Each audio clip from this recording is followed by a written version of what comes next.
It was 6 months into my gig at Conger National Park when things went from weird to what the actual hell. Being a forest ranger isn't exactly living the dream, but it keeps me out of the kind of trouble I've been trying to ditch. People don't like to admit it, but being alone is a damn luxury these days. And for a guy like me, let's just say my past involves a couple of bad calls, a marriage that went south, and a strong urge to avoid people. It's as close to paradise as it gets. It was 2002, and Conger Cypress Swamp stretched out like some forgotten corner of the world. So isolated it felt like time just stood still there. Now, I wasn't an idiot. I knew this job had its risks. People get lost, wildlife gets a little too friendly, and every now and then you stumble onto something you can't quite explain. That day started like most. I got a report about some hikers who hadn't checked back in after heading out the day before. Their route took them deep into the swamp, a place that doesn't see many folks unless they know exactly where they're going. This group clearly didn't.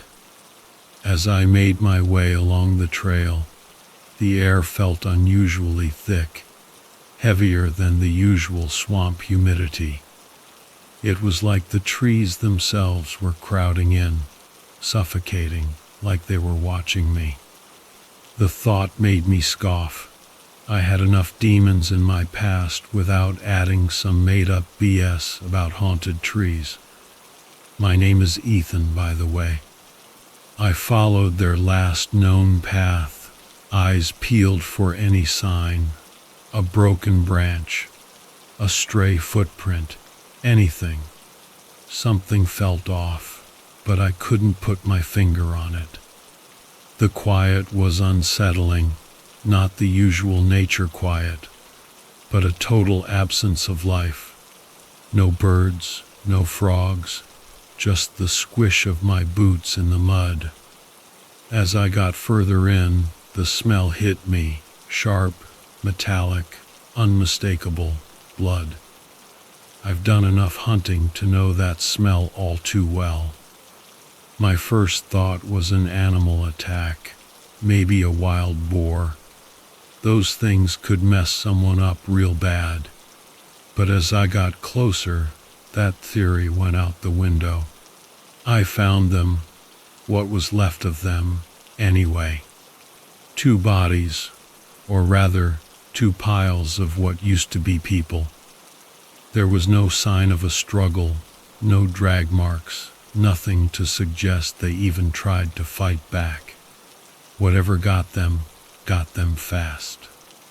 Look, I'm no CSI guy, but I know enough to recognize when something doesn't fit the usual animal attack. Their limbs looked like they'd been chewed on, but not by any predator I knew. The bites were jagged, uneven, like a messed up mix of something trying to eat and tear at the same time. The only thing that crossed my mind was how much it reminded me of a gator's death roll. But this wasn't gator country. I crouched down for a better look, and that's when I saw the 3rd set of footprints, not the hikers.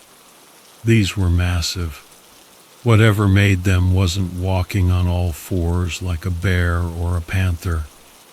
It was bipedal, walking on 2 legs, and the prints looked more like they belonged to some giant bird or lizard. I swore under my breath and radioed in. I didn't mention the footprints at first.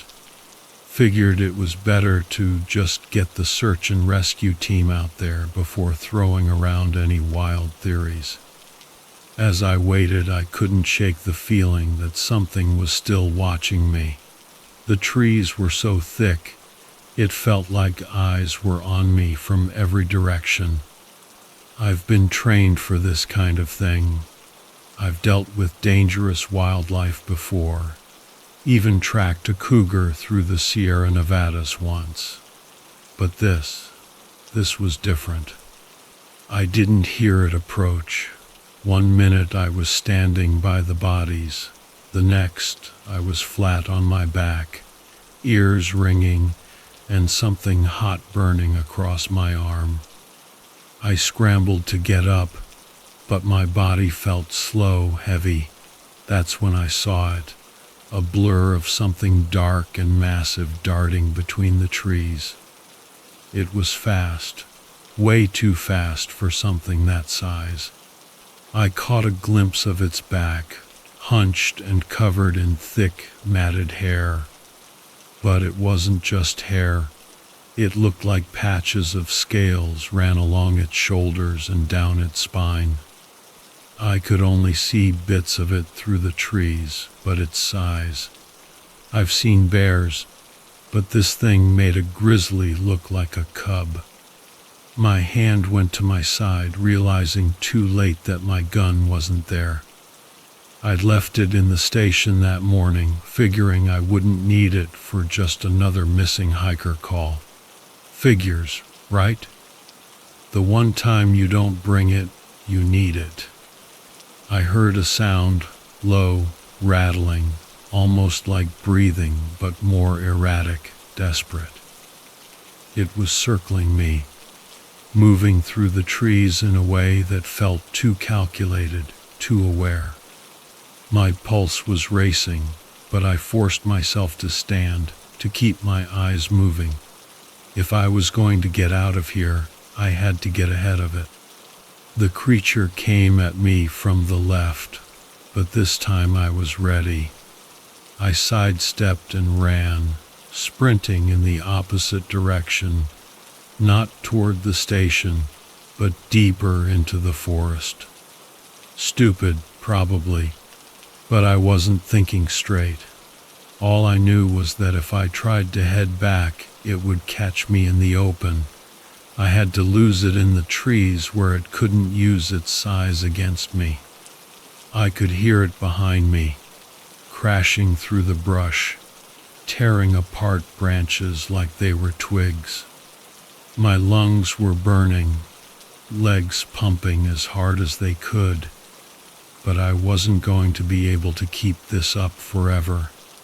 I stumbled into a clearing, my mind racing for options, but there were none. I was out in the open, completely exposed.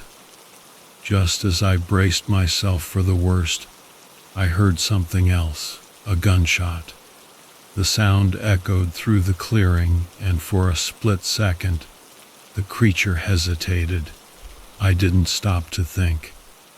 I threw myself into a nearby thicket, keeping low, trying to make myself invisible. I peeked through the leaves and caught sight of another person. He was armed, a rifle slung over his shoulder, and judging by the way he moved, he wasn't part of any search and rescue team. I couldn't see his face, but his stance told me he wasn't afraid. He was hunting. The creature didn't seem to like that. It let out this horrifying screech, like metal scraping on metal, and charged at him. But the guy didn't flinch. He raised the rifle and fired again, aiming for its head. I'll never forget the sound of that impact, the way the creature stumbled. But it didn't go down. It kept charging. In the chaos, I realized something. I had to make a run for it. This was my only chance while it was distracted. I bolted. I ran faster than I'd ever run before, adrenaline and sheer panic pushing me forward. I could hear the gunshots behind me, but I didn't dare look back. I don't know how far I ran, but when I finally collapsed near the ranger station, my body gave out. The pain in my arm was searing, blood dripping from where its claws had caught me earlier. I must have blacked out because the next thing I remember is waking up in the station with a rescue team hovering over me. They asked questions, but I didn't have answers. I wasn't sure what I'd seen, and I wasn't about to tell them about the guy with the rifle, a man who introduced himself as Jack. They wouldn't have believed me anyway. Hell, I barely believed it myself. Later, they found the bodies of the hikers, or what was left of them. As for the creature, there was no sign. The footprints, the blood, the carnage. It was all there, but whatever had done it was long gone. I'm not stupid. I know what I saw. It wasn't some animal native to these parts, and it sure as hell wasn't a bear.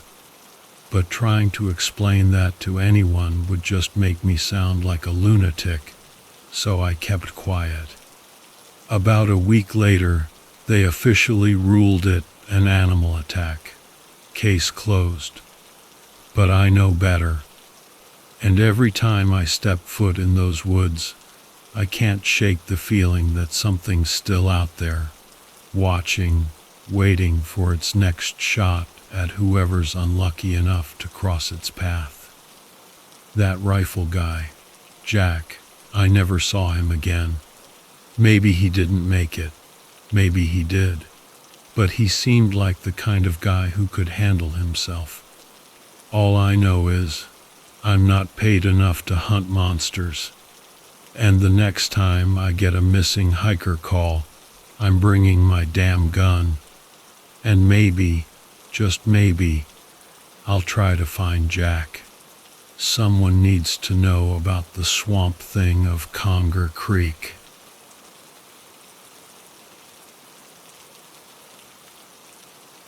You ever notice how small town life can feel real comfortable, like a cozy old blanket? But then, sometimes that blanket starts to feel like it's smothering you. That was Rosewood, Alabama in 1997. The kind of place where folks knew your business before you did. I'd lived there my whole life, been the town's only cop for the past 12 years. My name is Jake Collins. I'm the guy people call when their kid's out past curfew, or when old man Henderson gets liquored up and takes a swing at his wife. It's nothing like the movies, see? Just boring routine, and yeah, a bit depressing sometimes. Hell, even my ex, Sarah, used to joke that I had it too easy. You're the only cop in a town where the worst crime is bad gossip, she'd say, all smiles. Funny thing about that, though, it was all good-natured until she packed her bags and headed for California. Maybe she wanted a bigger life. Me, I didn't. I liked knowing every road, every face, every secret. That night, the dispatcher, Mary, she's the only other employee we got, called me up about a car broken down on the outskirts of town. We get calls like that from time to time. Usually someone who's run out of luck or just passing through.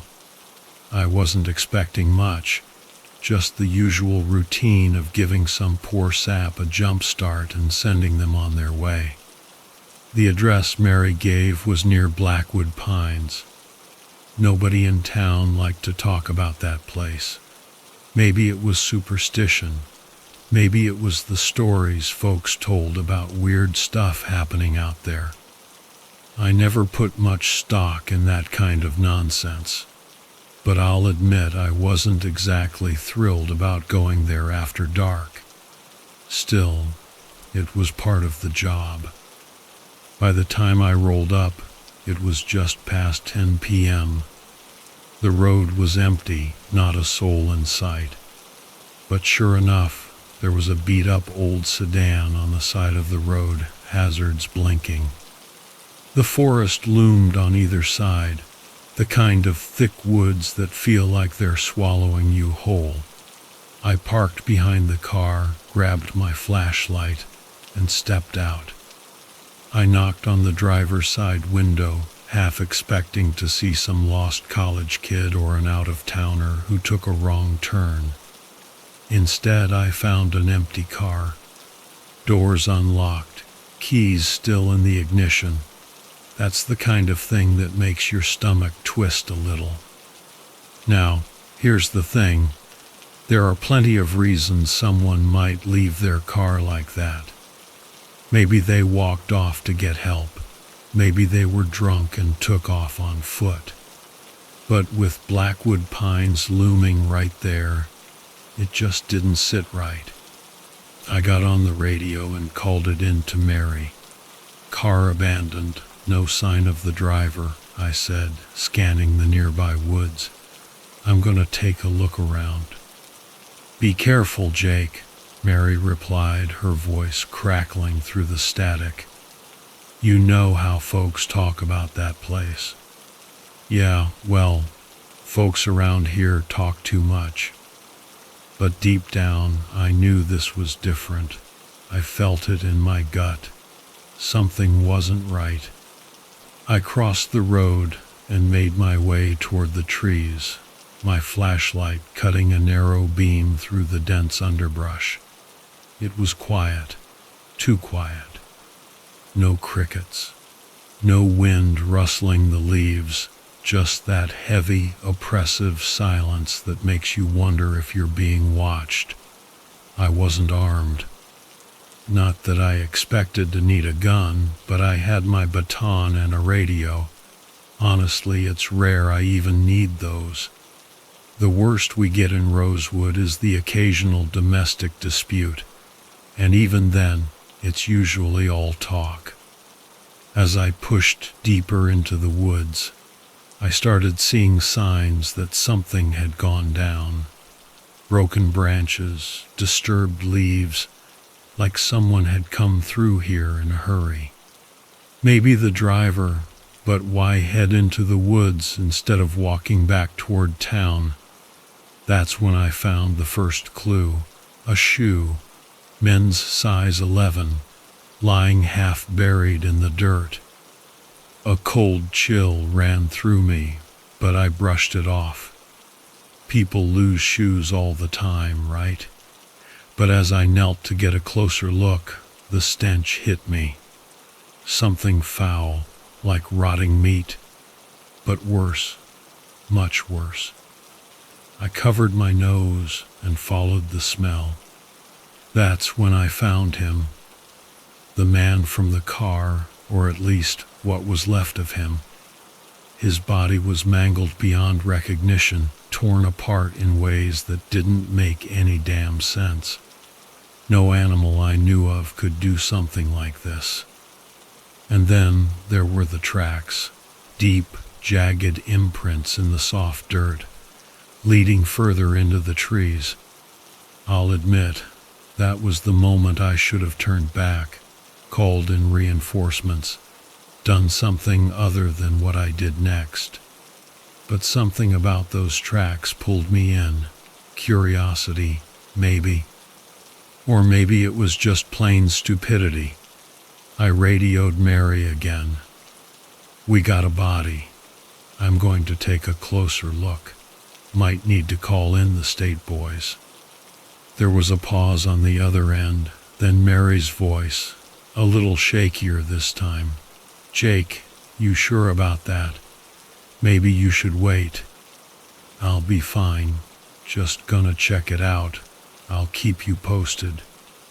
As I followed the tracks deeper into the forest, it felt like the woods were closing in around me. My flashlight started to flicker, and for a second, I thought about heading back. But then I heard it.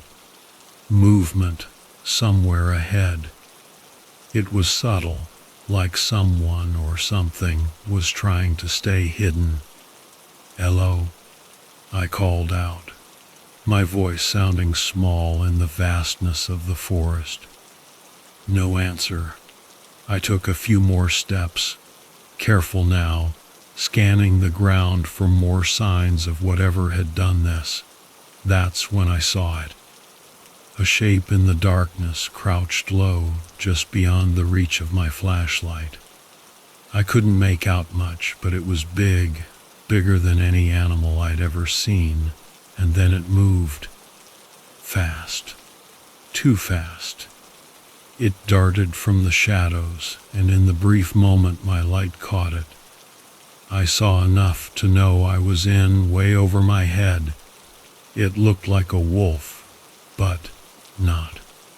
Its fur was matted and patchy, its limbs too long, too twisted, and its teeth. Jesus, those teeth.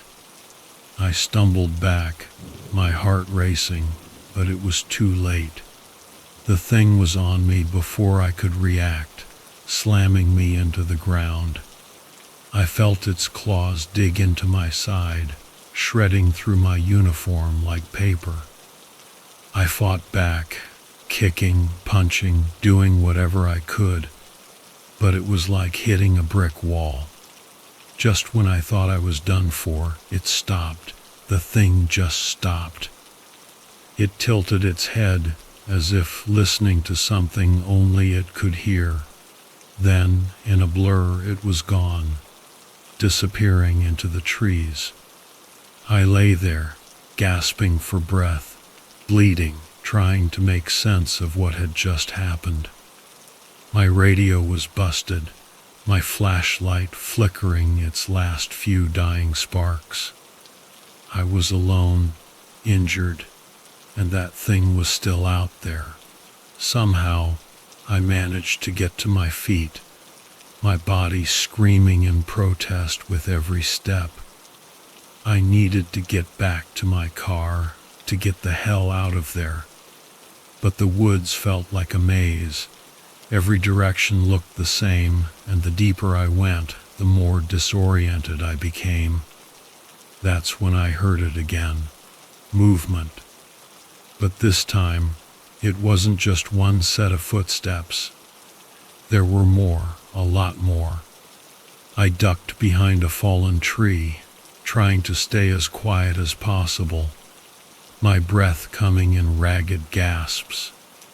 I could hear them now, multiple creatures, moving through the trees, sniffing the air, searching for me. There was no way I was making it out of this alive, not unless I did something stupid. So that's exactly what I did. I grabbed a rock, the biggest one I could find, and hurled it as far as I could into the trees. It wasn't much, but it was enough to make them scatter, chasing after the noise. And that was my chance. I bolted. Every muscle in my body screamed in protest, but I didn't stop. I couldn't. I ran until my legs gave out, collapsing onto the side of the road, just a few hundred feet from where my car was parked. Mary's voice was crackling through the busted radio, repeating my name over and over. I managed to pull myself to my feet, staggered to the car, and slammed the door shut behind me. My hands were shaking so bad, I could barely get the engine started, but I did. And I drove. I drove until I was back in town, where the streetlights made everything feel a little more normal. But I knew better. Nothing would ever be normal again after what I saw in those woods. The body. They found it the next morning, torn apart just like the first one. But nobody found the tracks.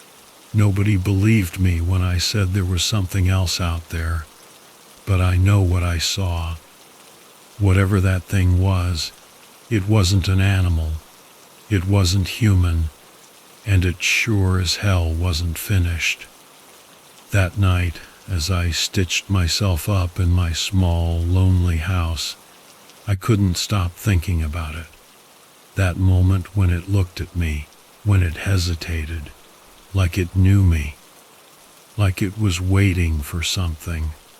The official report said it was a wild animal attack, but that's just what people need to hear. Keeps them feeling safe, keeps them from looking too hard into the darkness. But I can't help but wonder, was it really after me? Or was it just getting started? And why did it let me live? Maybe some things are better left unknown. But I doubt I'll ever have that luxury. Not anymore. Something tells me this is just the beginning.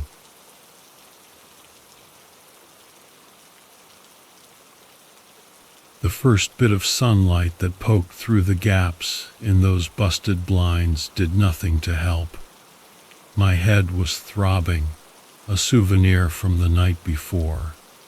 Usually I don't go too hard, but it was my best friend Mark's anniversary. And well, we had a few too many at the Rusty Mug, our usual dive bar downtown. Little did I know, that day in 2019 would change everything. My name's Alex Ramsey, and I've always had a knack for making bad calls and somehow landing in trouble. Grew up in a nowhere town in Alabama, where my life was basically a loop of dead-end jobs, kicking it with friends and just scraping by. I wasn't anyone special, just a regular dude trying to make it. That morning, I dragged myself out of bed and splashed some water on my face, trying to ditch the hangover. My phone buzzed on the counter. It was a text from Mark. "Dude, meet me at Blackwood Mill. Got something to show you." Blackwood Mill. That place had been abandoned for ages, a graveyard of our town's industrial past.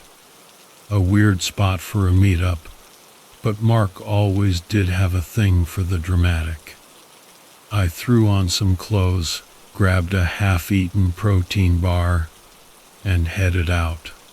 The drive was short, roads as empty as usual. The mill loomed ahead, all rusted metal and broken windows, a real eyesore. Mark's beat-up truck was already there, parked all crooked on the gravel. He popped out from the shadows of the mill, waving like a maniac. "Alex, you gotta see this," he yelled, his voice echoing through the empty building. I walked over, wondering what could be so important to drag him out here this early. "What's up, man? You look like you've seen a ghost," I asked, trying not to sound as annoyed as I felt. "Check this out," he said, holding up an old dusty map. "Found this in my grandpa's attic. It shows the mill and some kind of hidden room underneath. Thought we could check it out." I stared at the map, the lines and symbols barely visible. "Seriously, you think there's some secret room here? You've been watching too many Indiana Jones movies." Mark grinned, not giving up. "Come on, Alex, where's your sense of adventure?" Against my better judgment, I followed him into the mill. The place was a maze of broken machinery, rotting wood, and crumbling walls. We navigated through the mess, Mark leading with his map. It wasn't long before we found a rusted trapdoor hidden under a pile of scrap metal. "Here it is," Mark said, his voice buzzing with excitement. We pried open the trapdoor, revealing a dark, narrow staircase leading down into the guts of the building. Mark pulled out a flashlight and started down without hesitation. I sighed and followed, hoping this wouldn't be a total waste of time. The air got colder as we went down. The flashlight beam barely cut through the darkness. The stairs ended in a small, damp room, The walls were lined with shelves full of old, dusty books and weird-looking artifacts. In the center of the room was a large, fancy chest. Mark knelt beside the chest, running his hands over the detailed carvings. "Help me open it," he said, glancing up at me. Together we lifted the heavy lid, revealing a bunch of old documents, maps, and a small leather-bound journal. Mark picked up the journal, flipping through the yellowed pages. "This must be my grandpa's," he said, his voice barely above a whisper. "Look at this, Alex. It's like he was documenting something strange." I leaned over, looking at the handwritten notes. They talked about sightings of some mysterious creature in the woods around the mill, people going missing, and other unexplained stuff. It read like a bad horror novel. "This is nuts," I muttered, shaking my head. "You think any of this is real?" Mark shrugged, a mischievous glint in his eye. "Only one way to find out. Let's check out the woods and see if we can find anything." I wanted to protest, to tell him this was a terrible idea, but curiosity got the better of me. We made our way back up the stairs and out into the daylight. The woods behind the mill were thick and creepy, the trees casting long shadows that seemed to stretch forever. As we went deeper, the atmosphere got heavier, a heavy silence falling over us.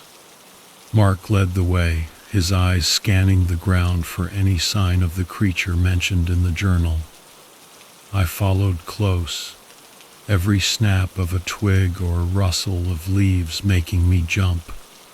After what felt like hours, we stumbled into a clearing. The ground was covered in weird, claw-like marks, and the trees around the edge were scarred with deep gashes. Mark knelt down, examining the marks. "These are fresh," he said, his voice barely audible. "Whatever made these is still around." A chill ran down my spine. I couldn't shake the feeling that we were being watched. "Mark, maybe we should head back. This doesn't feel right." Mark ignored me, his attention on the tracks leading out of the clearing. "Come on, Alex, we're close. I can feel it." Reluctantly, I followed him. The feeling of unease grew stronger with each step. We moved deeper into the forest, the trees closing in around us. The light started to fade, casting eerie shadows that danced in the corners of my eyes. Suddenly, a deafening roar echoed through the woods, and a massive figure burst from the underbrush. It was like nothing I'd ever seen, a hulking, animalistic thing, its body covered in matted fur and its limbs twisted unnaturally. "Run, Alex," Mark shouted, shoving me forward. We sprinted through the forest, the creature hot on our heels. My heart was pounding in my chest, adrenaline surging as I struggled to keep up with Mark. We burst into another clearing, and Mark skidded to a stop, his eyes wide with terror. "It's a dead end," he gasped. I turned to face the creature, my mind racing. There was no way we could outrun it. In a desperate move, I grabbed a large branch from the ground and swung it at the creature, hoping to buy us some time.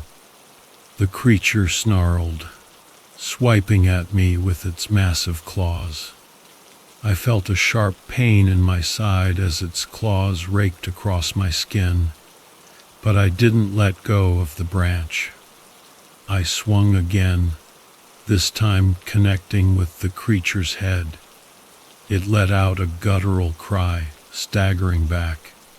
Mark seized the opportunity, pulling a small handgun from his jacket and firing several shots at the creature. The bullets seemed to have little effect, but it bought us a few precious seconds. "Alex, come on," Mark yelled, grabbing my arm and pulling me away. We ran, the creature's roars echoing behind us. My side burned with pain, but I pushed through, adrenaline keeping me going. We burst out of the woods and onto a dirt road. Mark's truck was parked a few yards away, and we sprinted towards it. We scrambled into the truck, Mark fumbling with the keys before finally getting the engine started. The creature emerged from the trees just as we sped away, its eyes burning with fury. We didn't stop until we were miles away, the mill a distant memory. We pulled over on the side of the road, both of us gasping for breath. I clutched my side, blood seeping through my shirt. Mark looked over at me, his face pale. "Alex, we need to get you to a hospital," he said, his voice trembling. "No hospitals," I muttered, shaking my head. "We don't know who or what that thing is. We can't risk it." Mark nodded, understanding. He dug through the glove compartment, pulling out a first aid kit. We did our best to clean and bandage the wound, the pain searing through me like fire.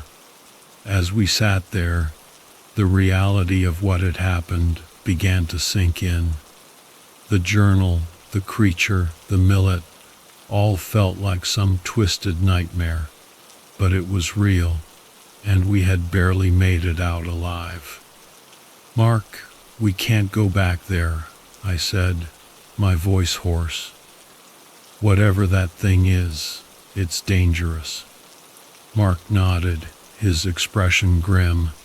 "I know, but we need to tell someone. The authorities, maybe? They need to know about this."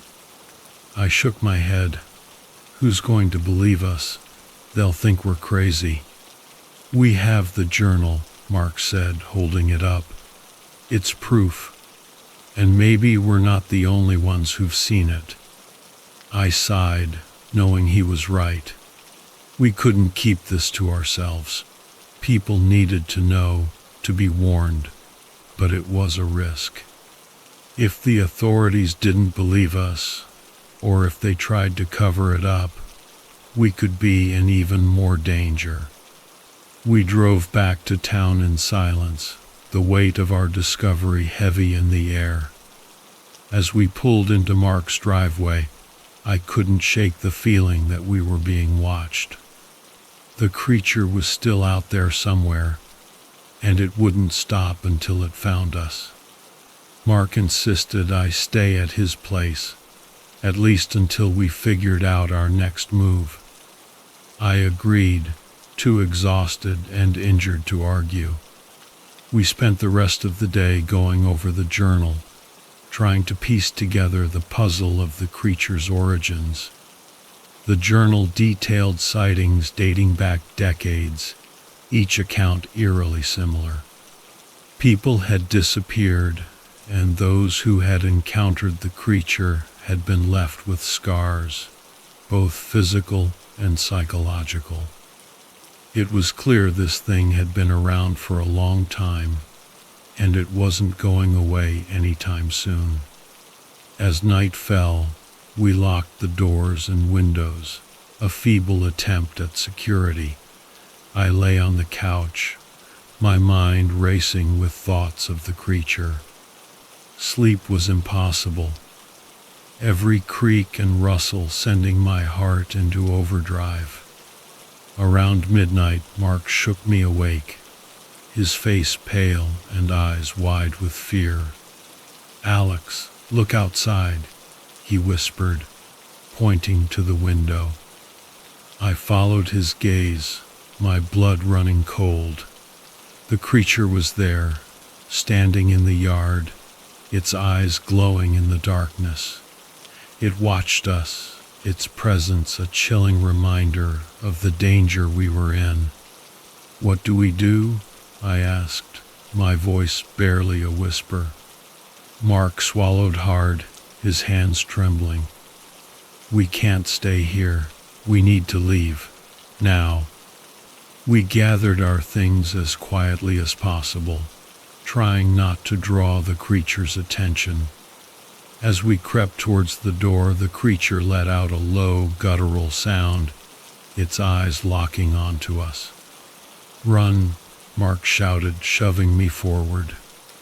We sprinted to the truck, the creature hot on our heels. Mark fumbled with the keys, finally getting the engine started just as the creature reached us. We sped away, the creature's roars echoing behind us. We didn't stop until we were miles away, the town a distant memory. We knew we couldn't go back, not with that thing still out there. We drove through the night, stopping only when we reached a small town on the other side of the state. Exhausted and shaken, we checked into a motel, hoping for some semblance of safety. As we sat in the dimly lit room, the events of the past day weighing heavily on us, we knew we couldn't keep running forever. The creature was out there, and it wouldn't stop until it found us. But we couldn't let it win. We had to fight back, to find a way to stop it once and for all. The next morning, we contacted the authorities, presenting them with the journal and recounting our encounter. To our surprise, they took us seriously, launching an investigation into the creature and the disappearances linked to it. It wasn't long before news of the creature spread, drawing the attention of researchers, hunters, and the media. The small town we had called home became the epicenter of a nationwide search for answers. In the end, it wasn't just our story. It was the story of everyone who had encountered the creature and survived to tell the tale. We became unlikely heroes, our harrowing experience a catalyst for change. Mark and I never went back to Blackwood Mill, but we didn't need to. The creature was out there, but so were we. And as long as we had each other, we knew we could face whatever came our way. The creature was never caught, its true origins remaining a mystery. But we had exposed the truth, shining a light on the darkness that had plagued our town for generations. And in doing so, we had found our own strength, our own resilience. Life went on, but we were forever changed by that day. We had faced our fears and survived, emerging stronger and more determined than ever. And though the creature remained a shadow in the back of our minds, we refused to let it control our lives. In the end, we had won, and that was enough. As the years passed, Mark and I moved on with our lives. We remained close, bonded by the shared experience that had defined us. We never forgot the creature or the fear it had instilled in us, but we also never let it define us. We became advocates for others who had experienced similar encounters, using our story to raise awareness and support for those who had been affected by the unknown. Our lives had changed, but we had found a new purpose in the aftermath. And though we knew the creature was still out there somewhere, we also knew that we were not alone. We had each other, and we had the strength to face whatever came our way. In the end, it wasn't just about surviving, it was about living, about finding meaning and purpose in the face of fear. And that was a lesson we would carry with us for the rest of our lives.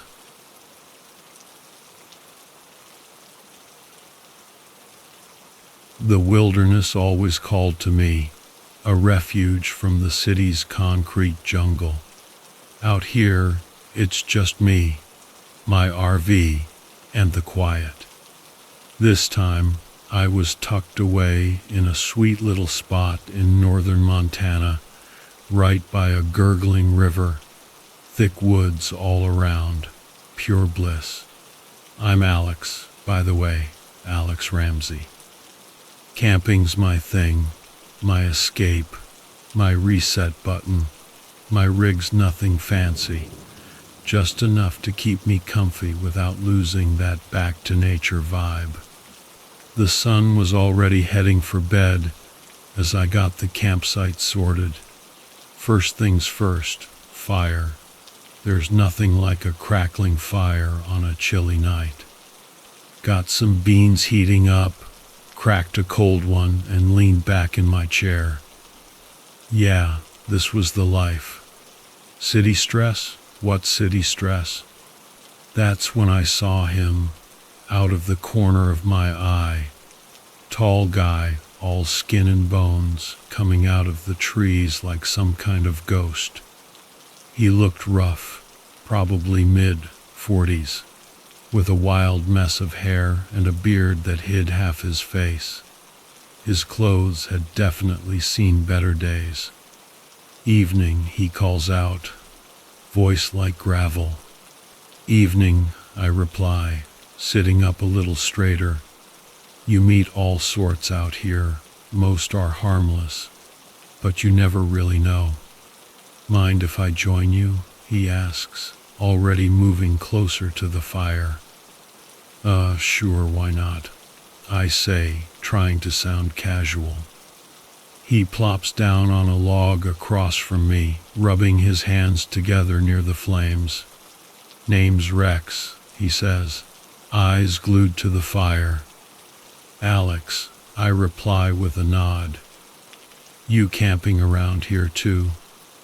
Nah, just passing through. Something about the way he said it made my skin crawl a little. We sat there for a few minutes. Awkward silence hanging in the air. I kept sneaking glances at Rex, trying to figure him out. Something felt off, like a bad vibe alert going off in my head. Maybe it was the way his eyes kept shifting around, or that weird twitch in his jaw. Creepy. Beautiful night, he says finally, breaking the silence. Perfect for a campfire. Yeah, it is, I agree, trying to keep it light. Can't beat the stars out here. Rex nods, then suddenly stands up. Welp, gotta get back to my camp, he says. Thanks for the company, Alex. Sure thing, I say, watching him melt back into the woods. I couldn't shake the feeling that something was seriously wrong. Morning came, and I was up early, ready to hit the trails. I tried to shake off the weirdness with Rex, but it lingered like a bad smell. After a quick breakfast, I set off on a hike, following a narrow trail that snaked through the trees and along the river. The scenery was killer. The kind that makes you forget about everything else. I was way out in the boonies, miles from anywhere, when I heard it. A scream, sharp and terrified, echoing through the trees. My blood turned to ice. I froze, heart hammering in my chest. Then it came again, closer this time. Without even thinking, I took off running towards the sound, adrenaline pumping. The trail was a mess, branches whipping my face, roots trying to trip me, but I didn't slow down. I burst into a small clearing and holy hell. It was like something out of a horror movie. A guy was on the ground, bleeding like crazy from a wound in his side, And standing over him, Rex, knife in hand, face twisted into a crazy snarl. "Rex, what the hell are you doing?" I yelled, rushing forward. Rex looked up, eyes wild, like a cornered animal. "Stay back, Alex. This ain't your business." "Like hell it isn't," I shouted, looking around frantically for something to use as a weapon. The guy on the ground groaned, trying to crawl away. Rex kicked him hard, sending him sprawling. "You're gonna kill him," I screamed, grabbing a thick branch from the ground. It wasn't much, but it was something. Rex turned his attention to me, and for a second I saw a flicker of something in his eyes. Doubt, fear. Then, with a roar, he lunged at me, knife flashing. I swung the branch with all my might, catching him on the shoulder. He stumbled, but he didn't go down. We circled each other, breathing hard, the wounded man's moans filling the air. Rex was quick, but I was fueled by pure adrenaline. I swung again, this time hitting him in the wrist. The knife went flying, disappearing into the bushes. Rex screamed in fury, charging at me like a bull. We collided, and I felt his fists pounding my ribs, but I held on, grappling with him until we both crashed to the ground. We rolled and wrestled, each trying to get the upper hand. I managed to get a knee into his gut, knocking the wind out of him. I scrambled to my feet, grabbing the branch again. Rex was slower to get up, clutching his stomach. I didn't give him a chance. With a final brutal swing, I brought the branch down on his head. He collapsed, out cold. Panting, I turned to the injured man. He was in bad shape, but still alive. I ripped off my shirt, pressing it against his wound, trying to stop the bleeding. "Hang on," I told him. "I'm gonna get you out of here." I dragged him back to my camp, every step an agonizing effort. Once there, I grabbed my phone and dialed 911, hands shaking so badly I could barely punch in the numbers. I told them everything, the operator assuring me help was on the way.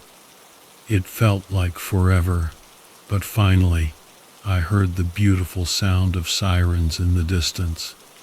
A whole team of paramedics and cops swarmed the campsite, taking over like the pros they were. They loaded the injured man into an ambulance, while a couple of officers slapped cuffs on Rex and hauled him away. As I watched them leave, a detective walked over to me, notebook in hand. "You did good, Alex," he said. "You saved that man's life."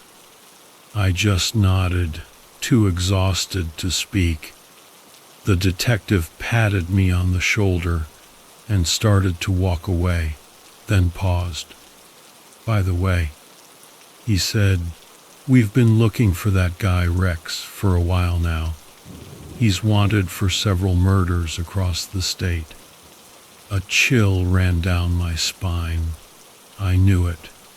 I knew there was something seriously wrong with that guy. The detective nodded. "You trusted your gut. That's what matters." I spent the rest of the day giving statements and answering questions. By the time the sun set, I was alone again, the forest eerily silent. I sat by the fire, staring into the flames, the whole crazy day replaying in my head. Rex's twisted face, the blood, the weight of that branch in my hand. I shook my head, trying to clear the images. It was over. The man I'd saved would live. Rex would pay for what he'd done. The night deepened, the stars glittering overhead. I took a deep breath, feeling the tension slowly drain away.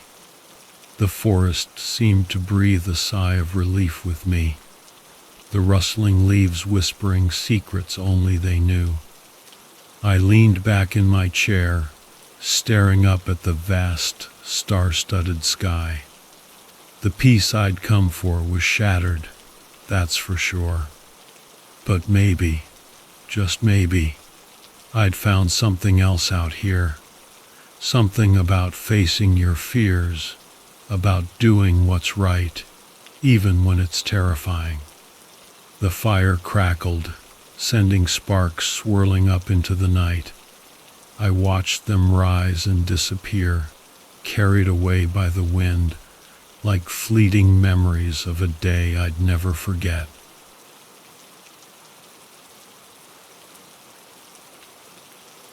All right, buckle up, because this ain't your average trucker tale.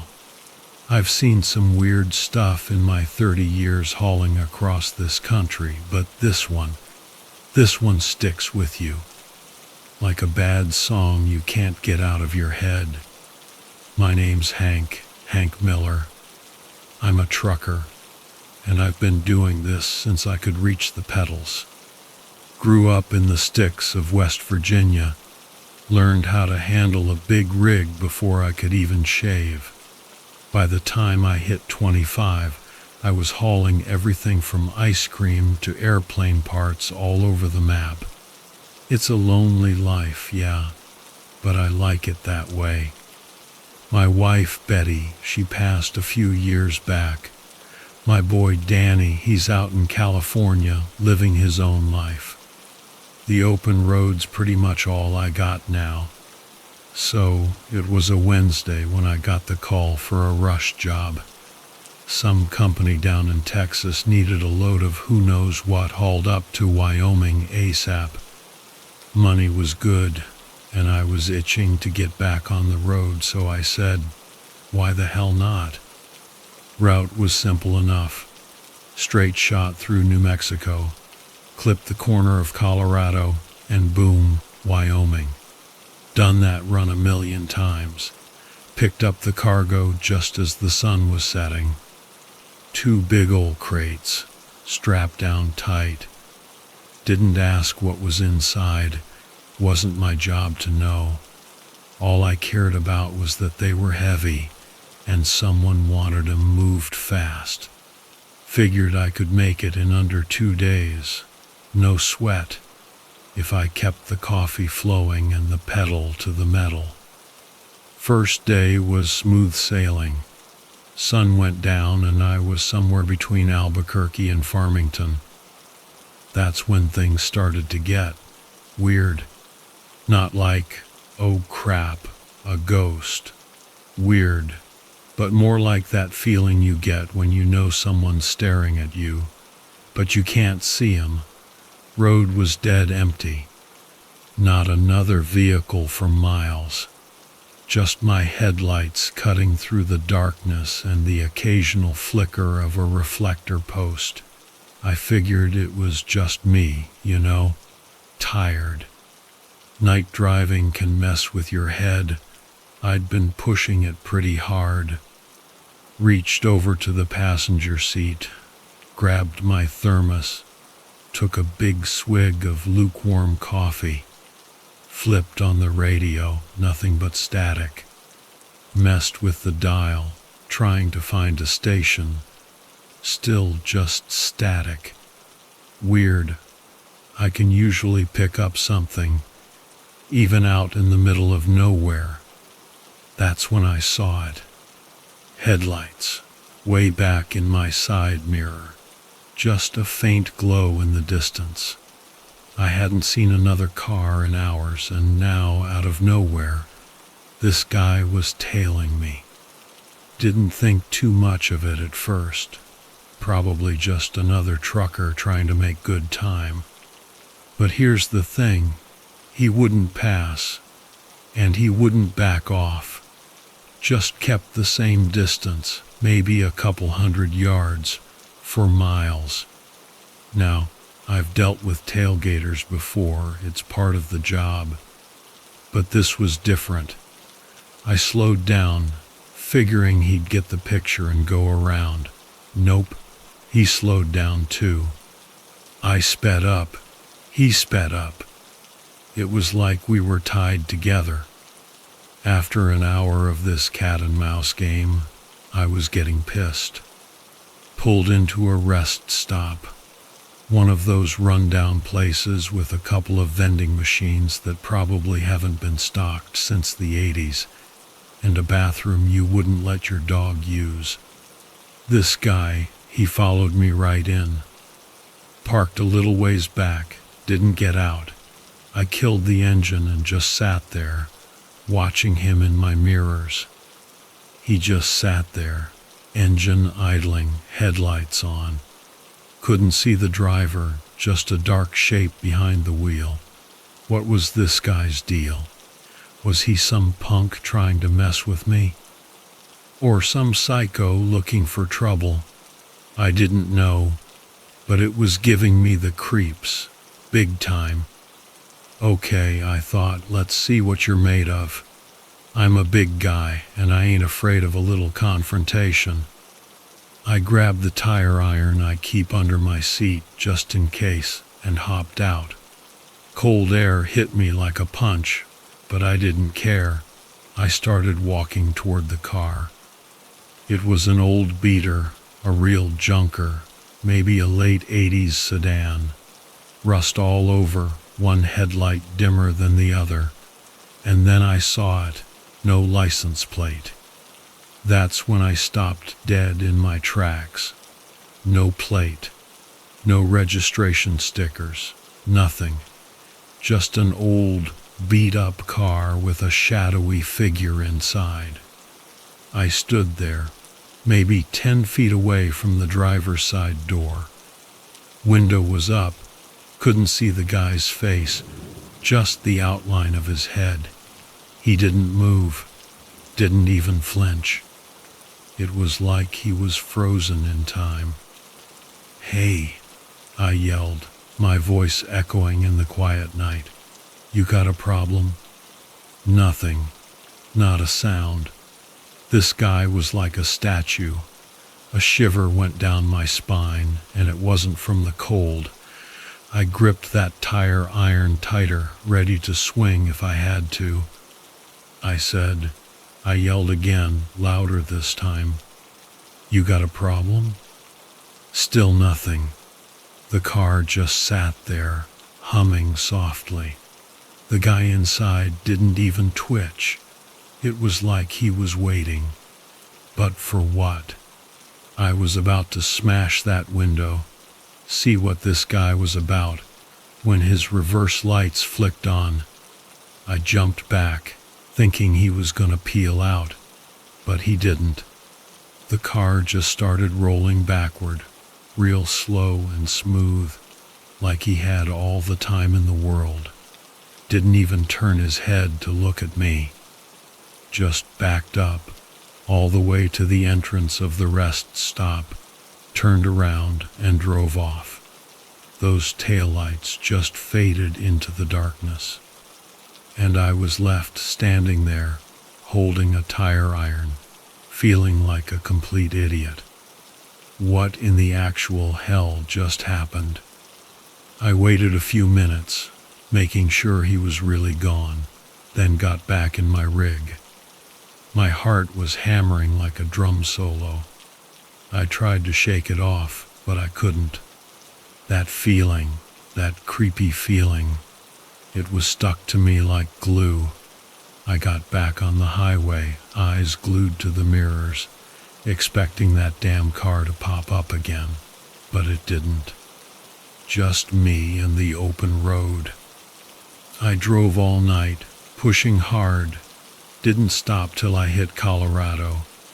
By then, the sun was coming up, and everything felt normal again. I even chuckled to myself, thinking how I let some weirdo in a clunker get to me. But then, as I crossed into Wyoming, I saw it. that same damn car, parked on the side of the road like it was waiting for me.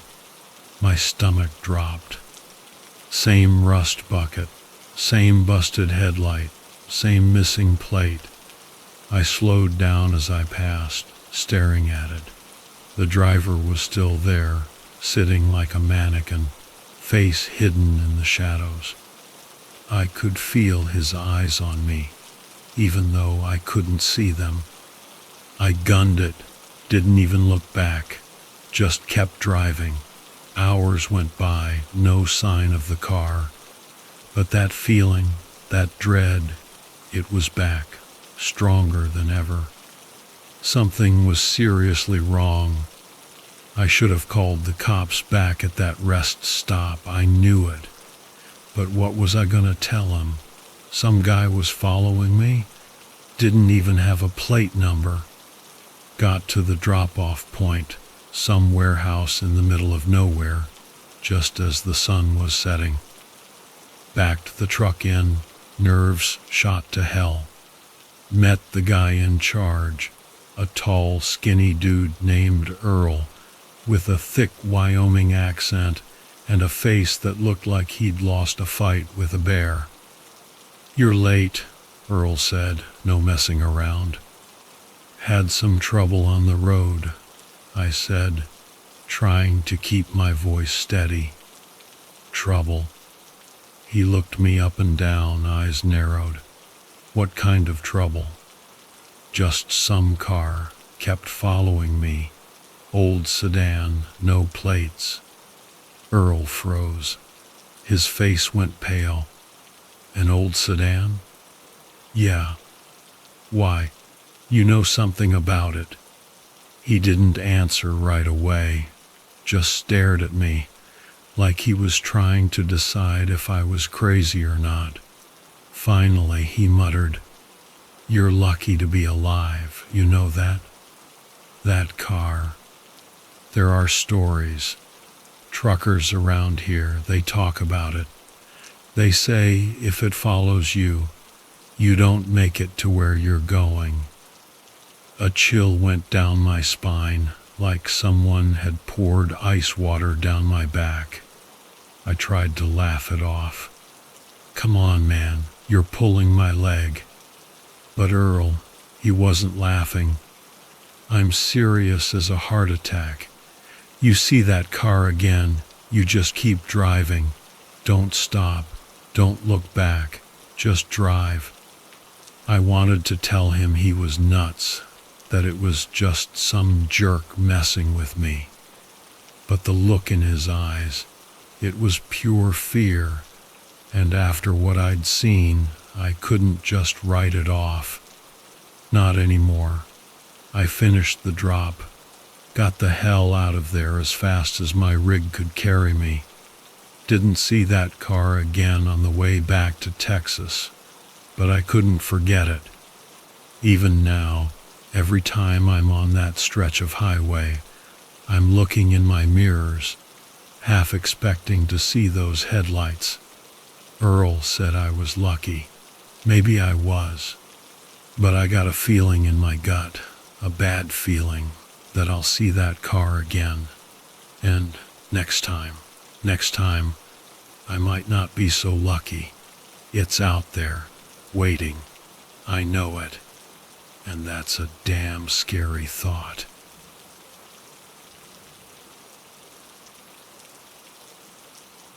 All right, so search and rescue, not really what I pictured myself doing, you know. I mean, don't get me wrong, I'm good at it, but it's not like I woke up one day back in '97 dreaming of saving lost hikers. When I started, I figured I'd just be leading tourists through the Montana forests, maybe rescuing a few campers who got too cozy with a bear. What I got instead: endless sleepless nights and a stack of missing persons reports. But none of that prepared me for what went down in Butte County in 2003. I'm Ben, by the way, Ben Miller. Been doing this job longer than I care to admit.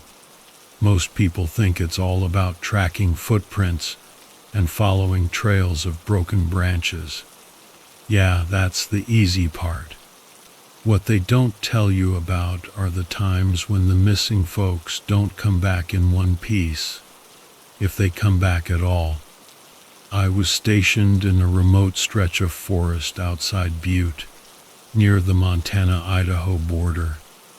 It's dense, wild country, the kind that swallows people whole if they're dumb enough to go wandering in without a map or a clue.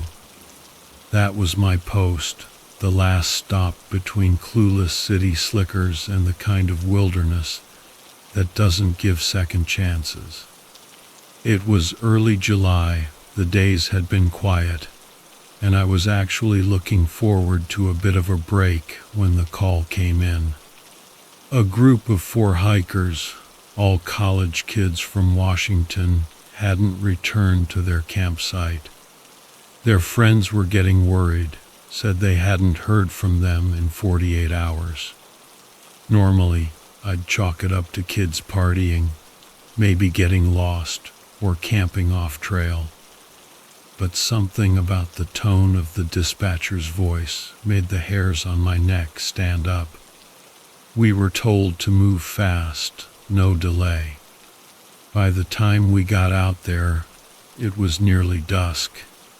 The light barely cut through the dense trees, and the forest felt alive, like it was holding its breath.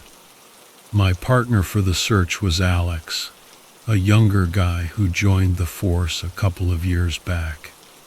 He was still in that phase where he thought every case would turn out fine, like they'd just find the kids huddled by a campfire, telling ghost stories.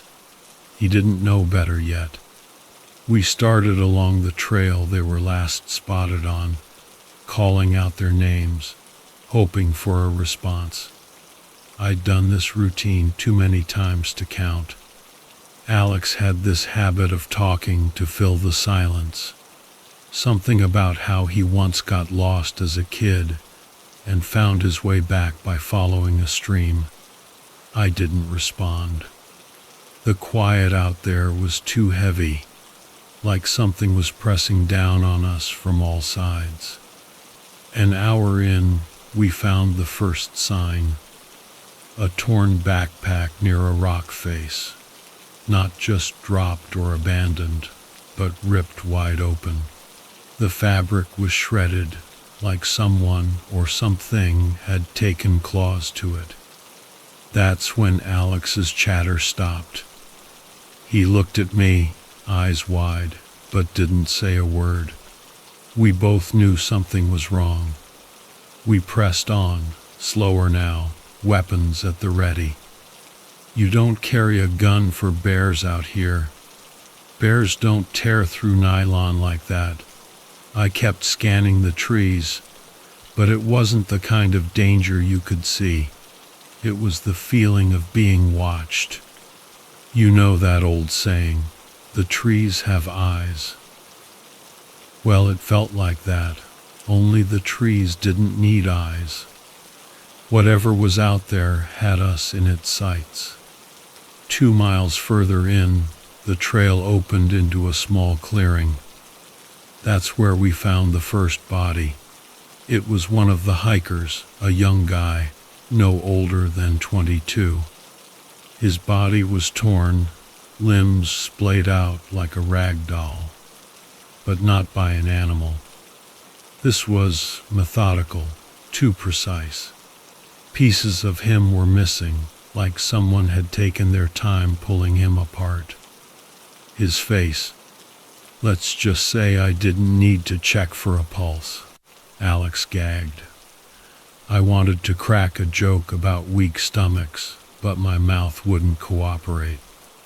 This wasn't the kind of thing you laugh off.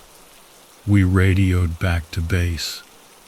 Told them we had a casualty but no sign of the others. They told us to stay put, wait for backup. But staying put wasn't an option. Not when there were 3 more kids out there, possibly still alive, or worse.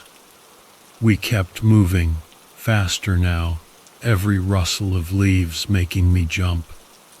I'd been on enough hunts to know when something wasn't right, and this whole situation stank of it. We found the second body maybe 100 yards further, a girl this time. She was broken, like someone had twisted her limbs at unnatural angles. Her eyes were open, frozen in an expression of pure terror. And again, parts of her were just missing. Alex stopped in his tracks. What the hell could do this? I didn't answer, mostly because I didn't know. My mind raced through the possibilities. Mountain lions, wolves, some unholy mix of the two. But nothing fit. Not with this kind of violence. This wasn't an animal attack. We should have turned back right then, but we didn't. Maybe it was the thought that someone was still alive out there, or maybe it was stupidity, plain and simple. We pressed on, and the forest seemed to close in tighter around us with every step. We found the third hiker about 20 minutes later. This one was hanging from a tree, strung up like a warning. His body was mutilated in ways I can't even describe. I'll spare you the details, but let's just say it wasn't quick. Someone had taken their time. Someone. That was the first moment I realized we weren't alone out there. Alex lost it then, started mumbling about getting out, about calling for backup. But I knew it wouldn't matter. Whoever or whatever had done this wasn't going to let us walk out of those woods. Not now. We'd seen too much. Then we heard it. The snapping of branches, footsteps, slow, low, and deliberate, coming from deeper in the trees. At first, I thought it was another hiker, one of the missing kids, maybe. But the sound wasn't right. Too heavy, too deliberate. I raised my rifle, motioned for Alex to stay close. My heart was pounding, and for a second I wondered if this was it, if this was how it would end. And then it stepped out of the shadows. It wasn't human, not entirely. I'd seen wild animals before, but this thing, it was different. Taller than any man, its body covered in a patchwork of fur and skin, human skin. Pieces of it stitched together like some kind of grotesque trophy. Its face was elongated, like a wolf's, but wrong. Too smooth, too knowing. It didn't move like an animal. It moved like it had a purpose. Alex screamed. I fired. The thing didn't flinch. It moved faster than anything I've ever seen, closing the distance between us in seconds. I grabbed Alex, pulling him to the ground as it swiped at the air above our heads. We scrambled, half running, half crawling through the underbrush, the thing's footsteps pounding behind us. I don't know how we made it out of there. Adrenaline, maybe. Fear, definitely. But we didn't stop running until we burst through the tree line and into the open. We were met by backup, 2 trucks full of guys who didn't know what the hell they were walking into. I tried to explain, but the words wouldn't come out. Alex was useless, shaking and muttering to himself. They took us back to base, but I didn't sleep that night, or the night after. They found the 4th hiker the next day, or what was left of her. The bodies were all recovered. The official report said wild animal attack, But anyone who was out there knows the truth. It wasn't an animal. It wasn't human either.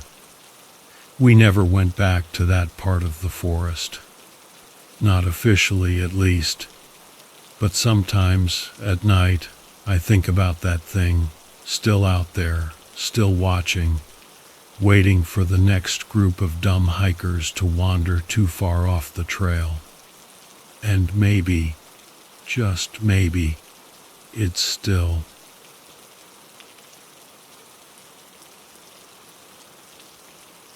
There's this weird kind of quiet that falls over the woods just before sunrise. It's like the whole forest is holding its breath.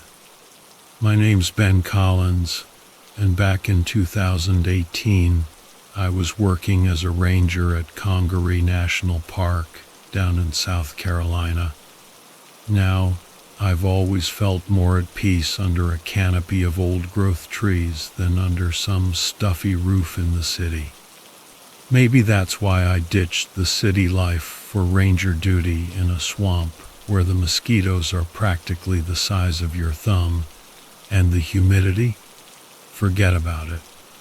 It's like being wrapped in a soaking wet blanket 24/7. But hey, I'm not one to shy away from a little hard work or some alone time. Actually, I kind of live for it. Most days the job was pretty straightforward. Keep the trails clear, check on the wildlife, and every now and then help some lost tourist find their way back to civilization. I had this little cabin near the edge of the park, where the only traffic noise you'd hear was the croaking of bullfrogs and the occasional hoot of an owl. It wasn't much, but it was home. One morning, the fog was hanging low over the water, and those cypress knees were sticking out like the backs of some kind of underwater dinosaurs. I headed out to check the southern boundary. We'd been getting reports about illegal hunters sneaking around after dark, and it was my job to play detective.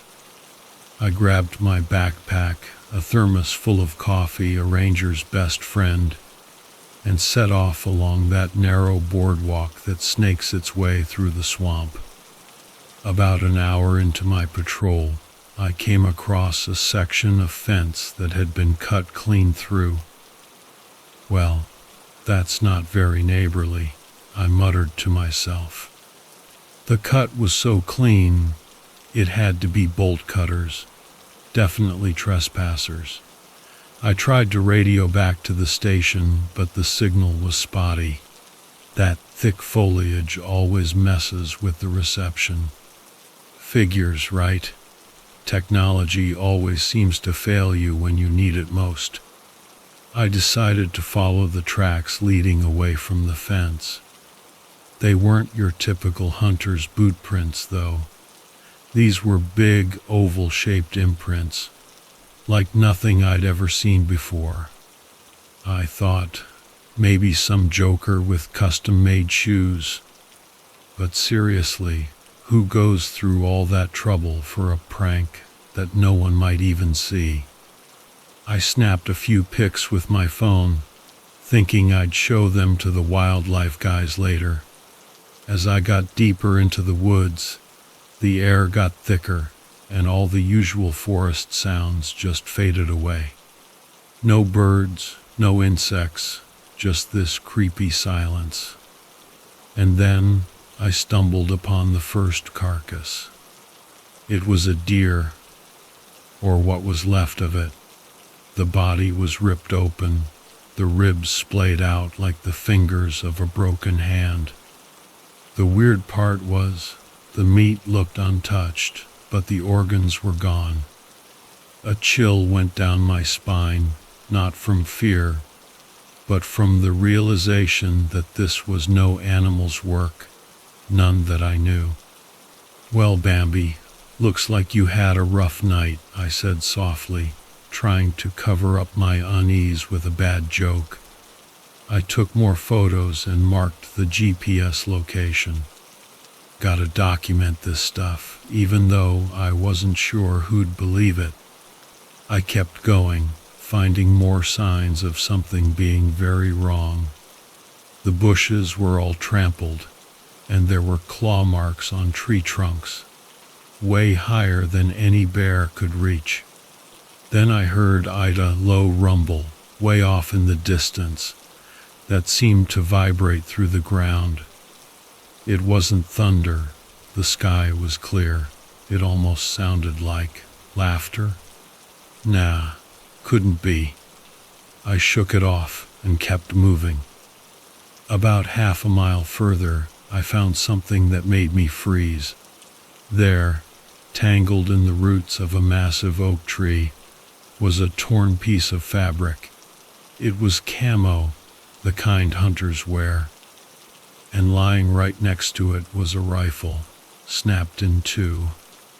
I picked up the pieces, and let me tell you, it would take some serious force to do that kind of damage. Guess someone skipped arm day, I whispered, trying to steady my nerves. Then I saw the blood. It wasn't a lot, but enough to tell me someone was hurt. And there they were again. Human tracks mixed in with those same weird footprints. Whatever went down here, it wasn't good. I tried the radio again, nothing but static. The smart thing to do would have been to turn back. But if someone was hurt, I couldn't just leave them out here. So I followed the trail, trying to be as quiet as a mouse in a library. The forest seemed to close in around me, the trees leaning inward like they were in on some big secret. Then I came to a clearing, and in the center stood this thing. It was hunched over something. At first, I thought it was a bear, 'cause it was huge. But bears don't have arms and legs like that, all muscly and defined.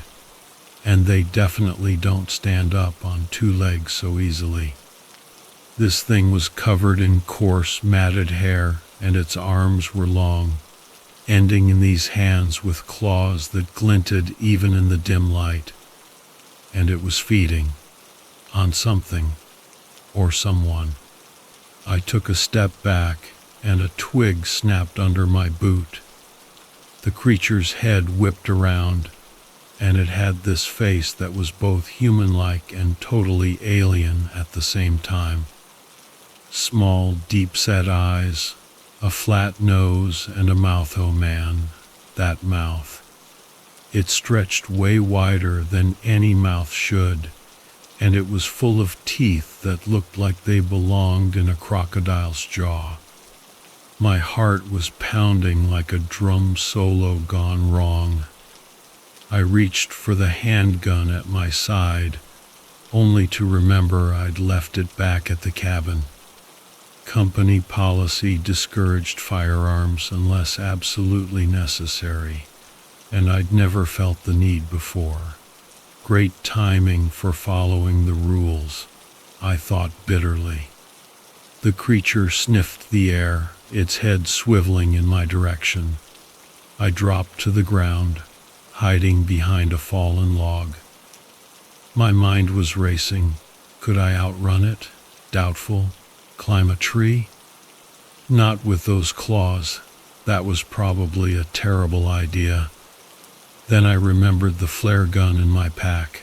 It wasn't much, but it was something. Slowly, I eased it out, trying not to make a sound. The creature made this sound, a mix between a grunt and a snort, then went back to its meal. I needed a distraction. I spotted a rock about the size of a baseball and tossed it toward the opposite side of the clearing. The creature's head jerked up again, and it moved fast, like lightning, toward the noise. That was my chance. I fired the flare gun at the ground between us.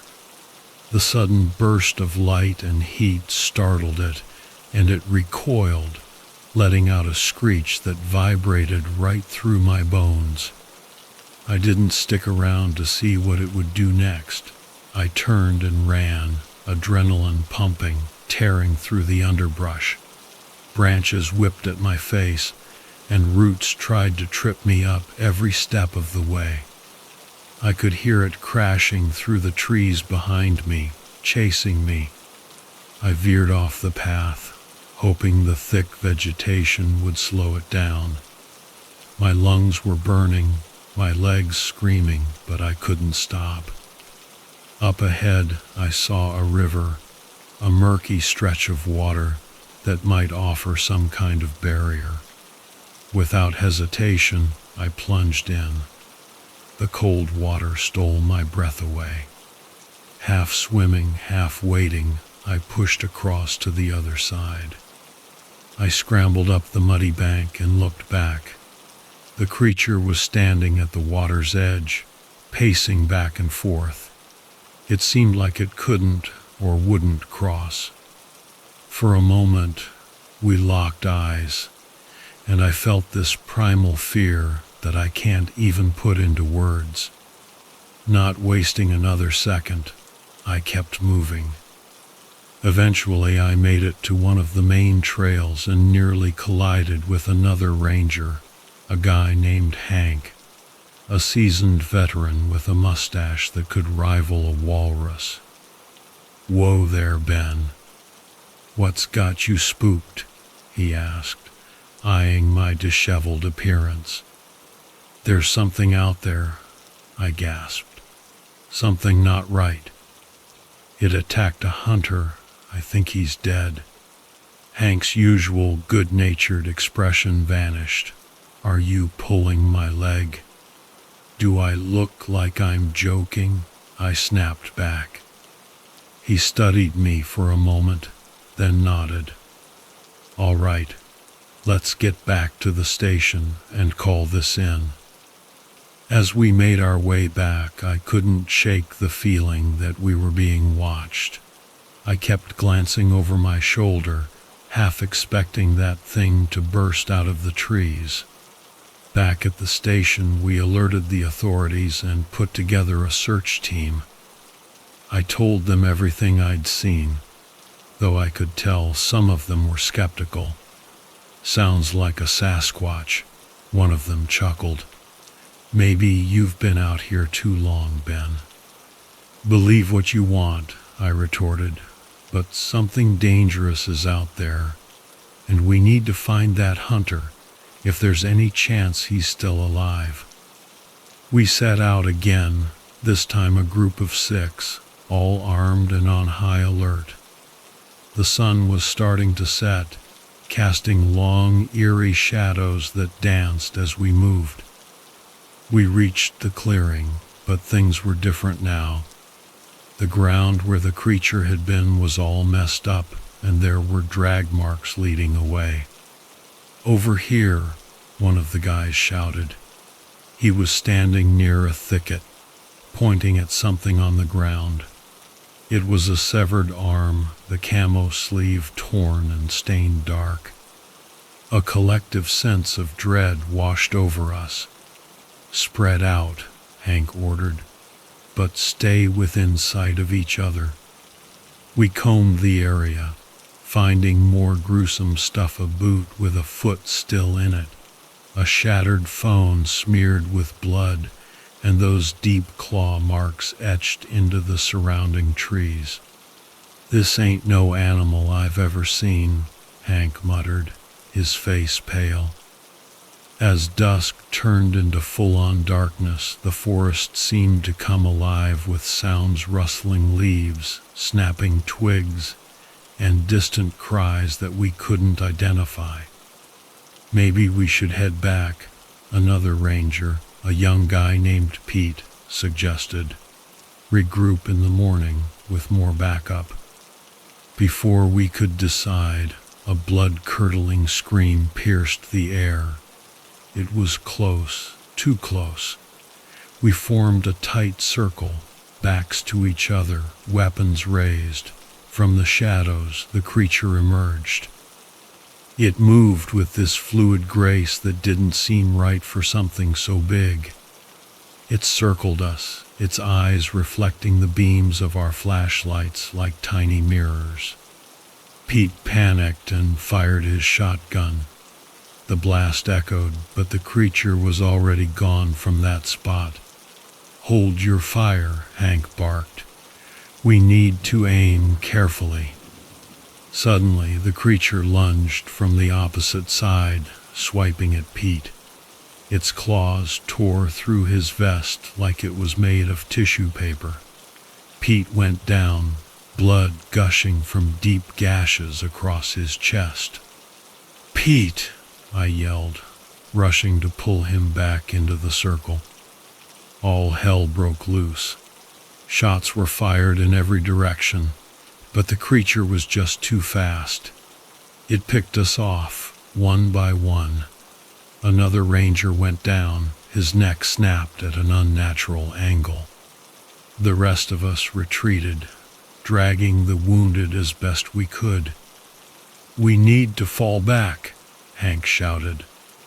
We stumbled through the darkened forest, that thing stalking us like some kind of predator toying with its prey. It let out that chilling howl again, making it clear it was enjoying the hunt. We reached a rocky outcrop and decided to make a stand. There were only 4 of us left now, including Pete, who was fading fast. "Any bright ideas?" one ranger asked, his hands shaking as he reloaded. I thought about the flare gun earlier, and an idea sparked. "Fire," I said. "It didn't like the flare before. Maybe it's sensitive to light or heat." "Well, unless you've got a flamethrower tucked away. That doesn't help us much," Hank replied grimly. "Maybe we can rig something," I insisted. "Gather any flammable material you've got, bug spray, alcohol wipes, anything." We pooled our resources, a couple of aerosol cans, a bottle of high-proof whiskey Hank carried for medicinal purposes, and some rags. We made makeshift Molotov cocktails and torches. The creature closed in, its silhouette visible against the faint moonlight. We lit the torches and held them aloft. It hesitated, pacing just beyond the reach of the light. "Now," I shouted. We hurled the flaming bottles at it. One shattered near its feet, the flames licking up and catching its fur. It let out a screech, thrashing wildly as it tried to put out the fire. "Go, while it's distracted." We didn't need to be told twice. We ran like hell, the path ahead barely visible. Behind us, the creature's cries echoed, a mix of rage and pain. We broke through the tree line and reached the main road where our vehicles were parked. We piled into the trucks, and Hank didn't waste a second flooring the accelerator. As we sped away, I looked back to see the creature emerge from the forest's edge, watching us with those reflective eyes. It was singed, but still very much alive. We got Pete to the hospital, but he didn't make it. The official report chalked up the deaths to a bear attack, an explanation that didn't sit right with any of us. But hey, it was easier for the authorities to swallow. Back at the park, an investigation was launched, but no trace of the creature was ever found. The carcasses had been removed, and the area showed signs of a hasty cleanup. It was like someone, or something, wanted to hide the truth. A week later, I handed in my resignation. As I was packing up my things from the cabin, I found this small, carved figurine on my doorstep. It was made of wood, depicting a creature that looked a lot like the one we'd encountered. There were symbols etched into it, ones I didn't recognize. Looks like I've got a fan, I mused. I tossed it into the box and loaded up my truck. As I drove away, I couldn't help but chuckle. Maybe city life's not so bad after all. At least the rats there walk on two legs and wear suits. Some say the forest hides many secrets. Me, I just think it's got a twisted sense of humor.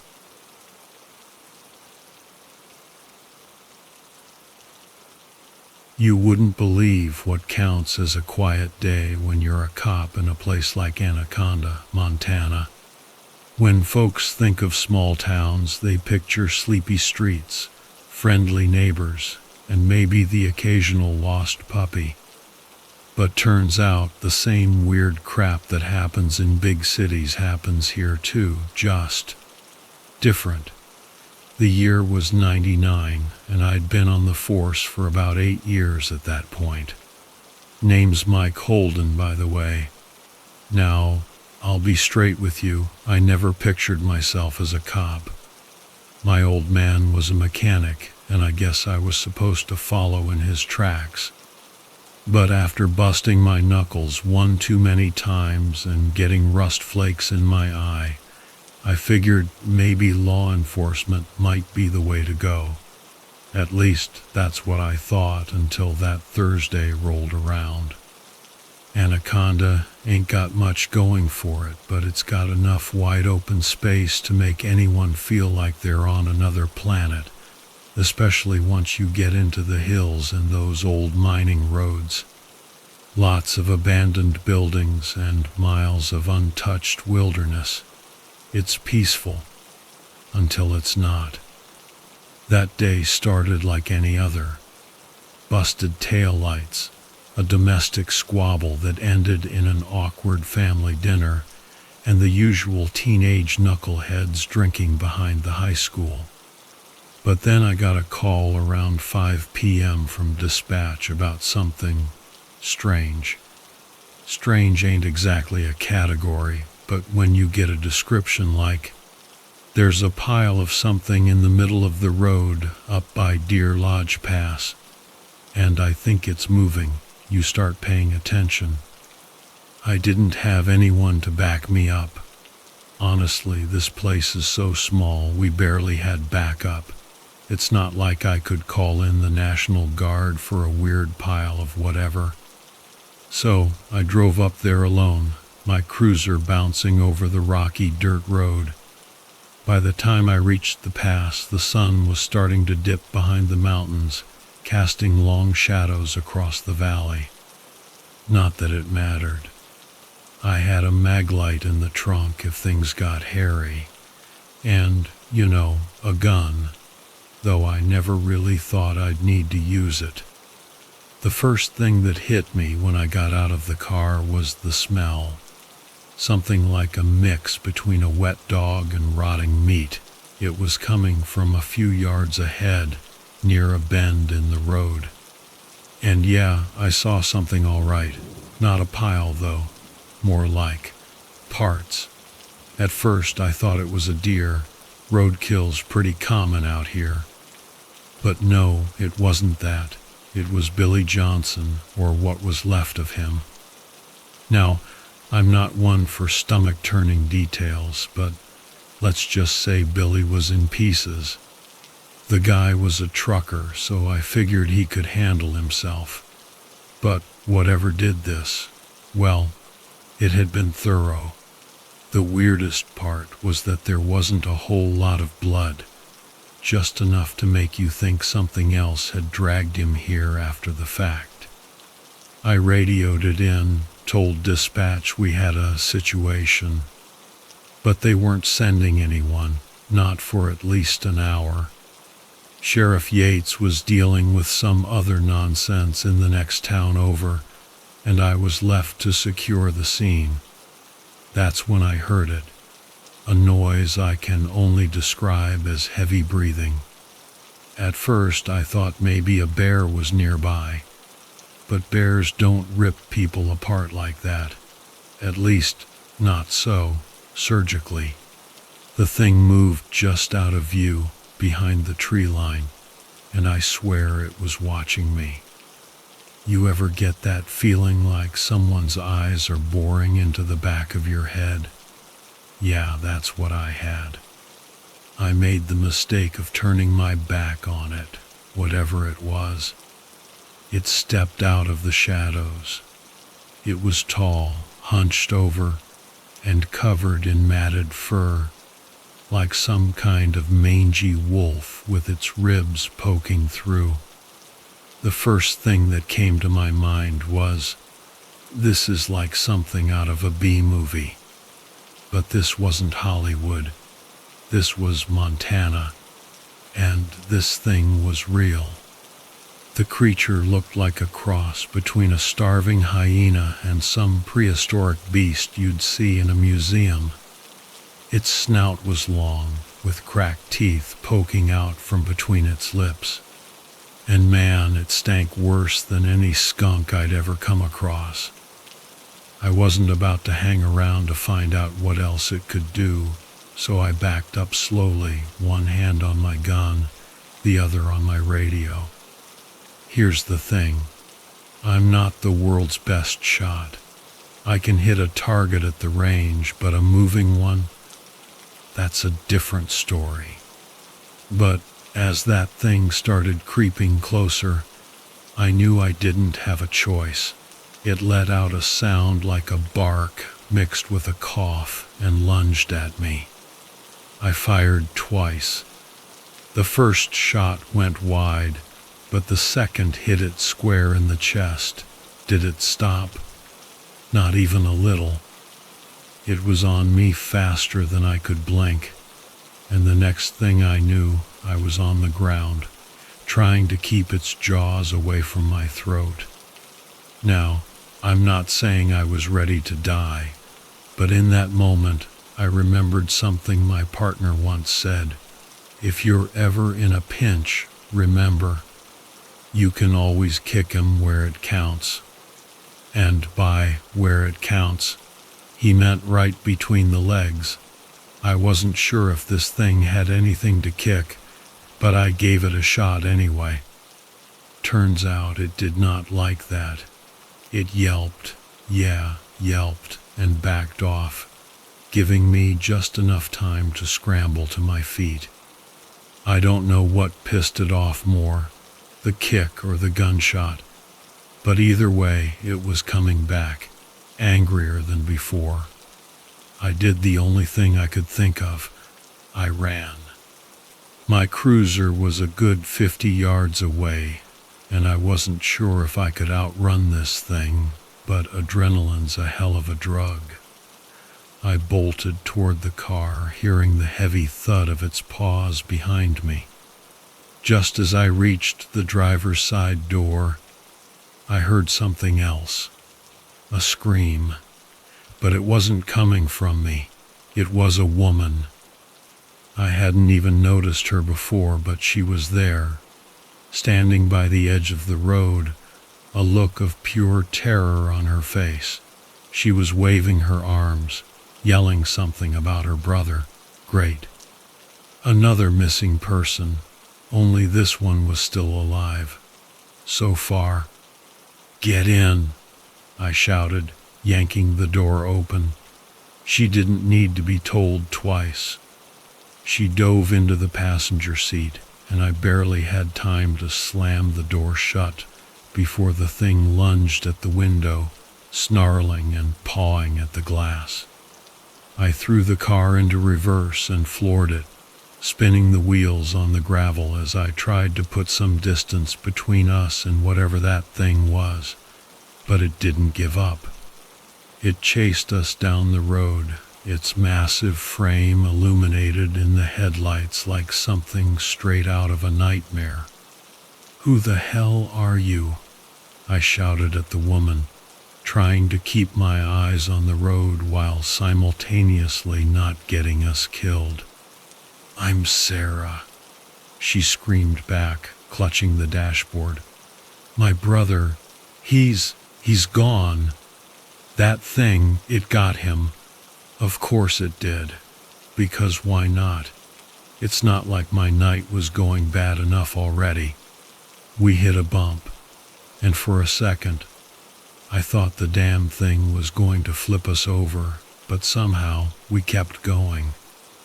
I saw the turnoff for the main road up ahead and gunned it, hoping to God I could lose the creature in the trees. For a second, it seemed like we had.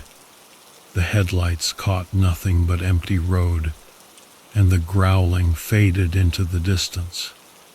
But just as I thought we were in the clear, the car shuddered and something heavy slammed into the back of the cruiser, sending us skidding sideways. I lost control. We careened off the road and slammed into a tree. The airbags deployed and everything went white for a moment. When my head cleared, I realized the passenger door was open and Sarah was gone. I stumbled out of the car, my legs shaking beneath me. I could still hear that thing somewhere nearby crashing through the underbrush. But all I cared about was finding Sarah before it did. That's when I saw her. She was standing at the edge of a clearing, staring at something. I called out to her, but she didn't move. She didn't even seem to hear me. I ran over, grabbing her arm. "We have to go, now." But she just pointed. And there, in the middle of the clearing, was her brother, or what was left of him. Whatever that thing was, it had torn him apart, just like it had Billy Johnson. Only this time there was something different, something I hadn't noticed before. There were other bodies.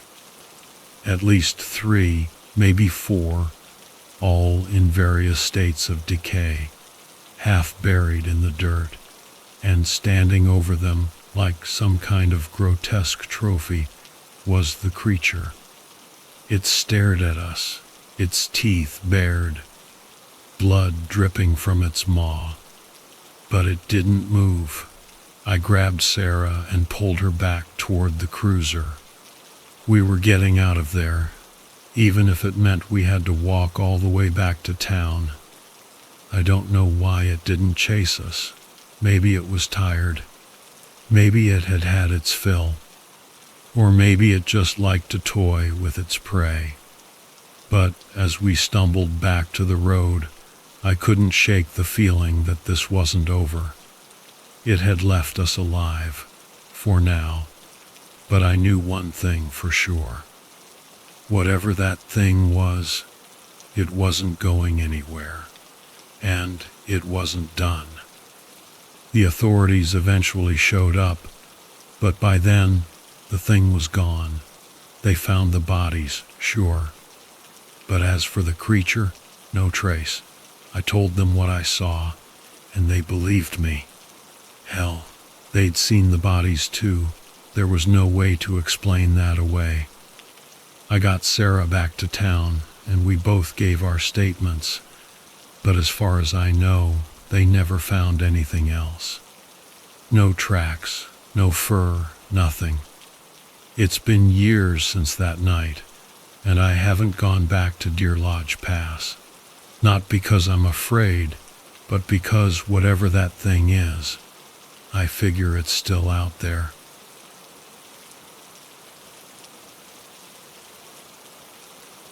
The truck rumbled along that dusty stretch of Highway 160, a lonely road cutting right through the heart of the Arizona desert. The sky was all cloudy, which is kind of weird for this neck of the woods, but I wasn't complaining. The heat was already a killer. My name's Jack Riley, and I've been driving these big rigs for close to 20 years now, mostly hauling stuff between the Southwest and the Midwest. It's a simple life, sure, but it's the only one that's ever really made sense to me. No wife, no kids, no family. Just me and the open road, and that's just how I like it. This time around, I was headed to some little town outside of Flagstaff, hauling a trailer packed with construction materials, the kind of job that keeps you fed but won't ever make you rich. The sun was already dipping low when I left the last pit stop, so I knew I'd be driving through the night. Now, these desert stretches, they get spooky at dusk. The quiet, the emptiness. It messes with your head, makes you feel like you're the last soul on earth. About an hour after dark, something felt off. The radio in the truck started cutting out, all static and fuzz instead of the classic rock I usually have blasting to keep me company. At first, I figured it was just bad reception. That part of the highway's a dead zone anyway. But then the lights on the dashboard started flickering. "Oh, come on," I grumbled, giving the dashboard a good whack with my hand. The lights went back to normal, but the air felt heavy, like the pressure had changed or something, and it got colder. I rolled down the window for a second for a better look at the road, and that's when I saw another pair of headlights in my rear view mirror. They'd been tailing me for the last 5 minutes or so, getting closer. Which is weird, right? Out here in the middle of nowhere, this late. Most folks avoid these roads after dark. Too risky, too desolate. Your rig breaks down, and you're basically coyote food. This vehicle behind me, a beat-up old Bronco from what I could tell, kept getting closer. I kept glancing in my side mirrors, thinking it would pass, but nope. It just hung back there, like the driver wanted me to see him but wasn't in any rush to, actually do anything. "All right, buddy," I muttered to myself. "If you want to pass, just pass already." But he didn't. He stayed right on my tail, his headlights shining bright in my mirrors. After a few more miles of this, I was getting seriously creeped out. I slowed the rig down a bit, gave him the signal to go around. But he just matched my speed, kept the same damn distance. The hairs on the back of my neck started to stand up. This guy wasn't just some clueless driver. He was following me, no doubt about it. My chest tightened. There was nowhere to pull over. No gas stations, no rest stops, nothing for miles. The next town was still a good 50 miles away. I grabbed my CB radio, hoping to maybe catch another trucker nearby. "Breaker, breaker," I said, my voice a little shaky. "Anyone out there?" "Nothing, just static." I cursed under my breath and tried again. Still nothing. I glanced in the rear-view mirror again.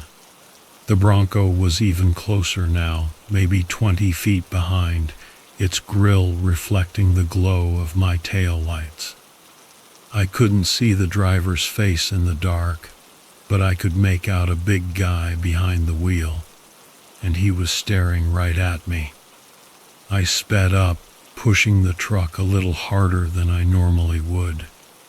The Bronco, he kept up, no problem.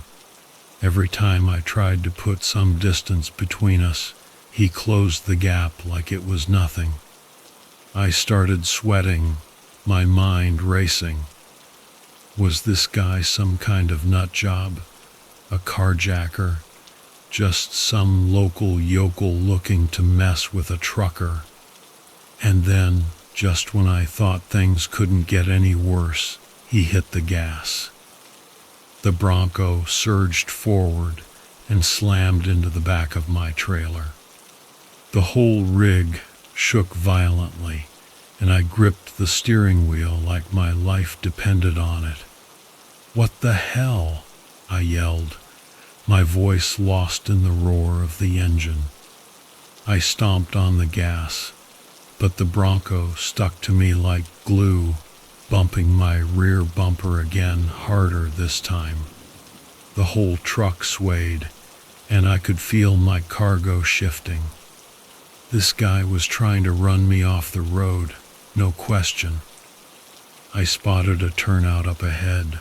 Not much, just a dirt path leading off into the desert. But it was all I had. I yanked the wheel, sending the truck careening off the highway, kicking up a huge cloud of dust. The Bronco followed, its headlights bouncing all over the place on the rough ground. I slammed on the brakes, my heart hammering in my chest, and grabbed the tire iron from behind the seat. I'm not a violent guy, never carried a gun or anything. I mean, who's gonna mess with a trucker, right? But now, watching that Bronco screech to a halt about 50 feet behind me, I was wishing I had more than just a hunk of metal to defend myself. The driver's door opened, and he stepped out.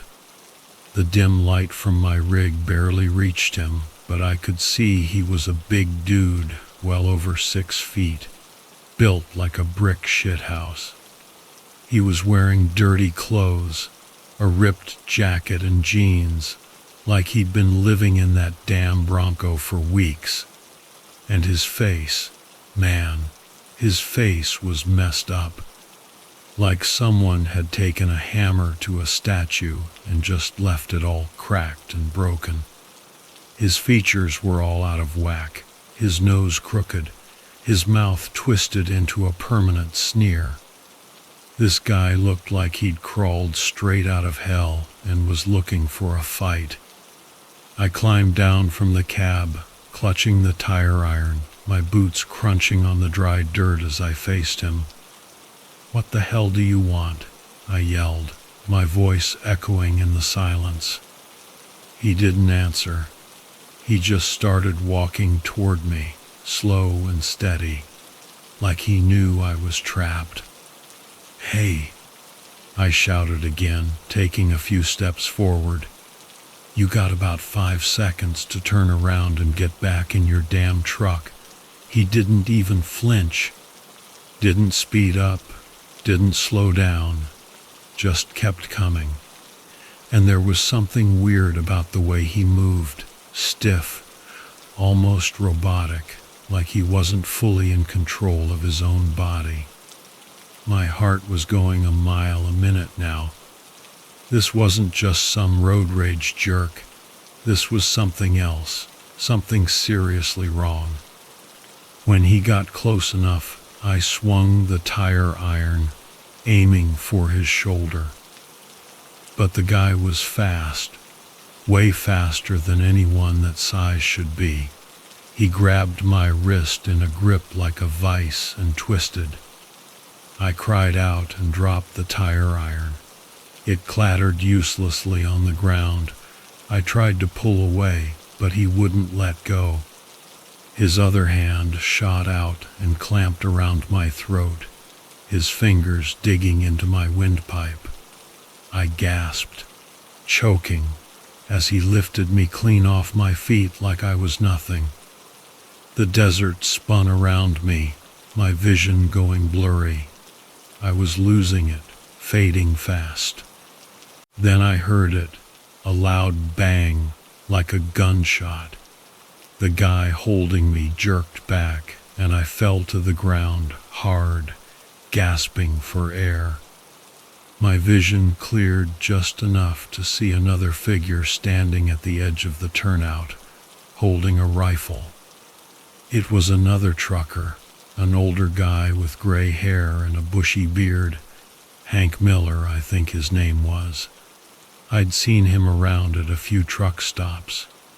He must have seen my rig swerve off the highway and followed.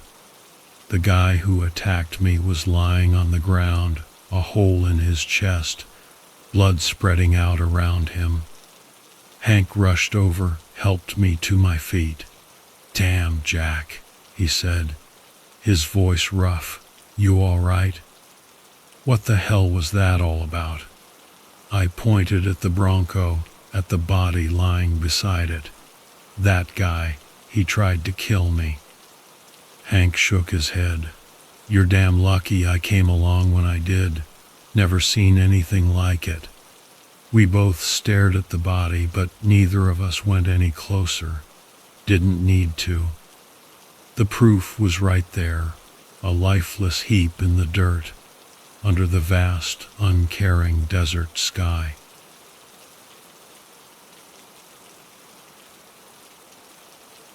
My name is Jack Ronson, and for the past 15 years, I've been chasing things that most people wouldn't even believe exist.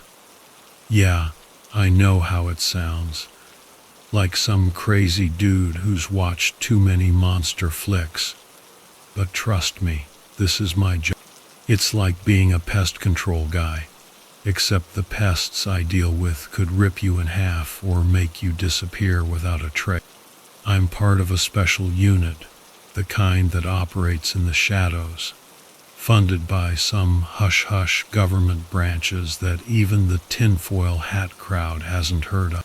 We hunt the freaky stuff, the creatures that don't make sense, the things that seem to slip through the cracks of reality. I've been sent to some pretty messed up places, but nothing, and I mean nothing, compares to the Honey Island swamp in Louisiana. This place is like time forgot it.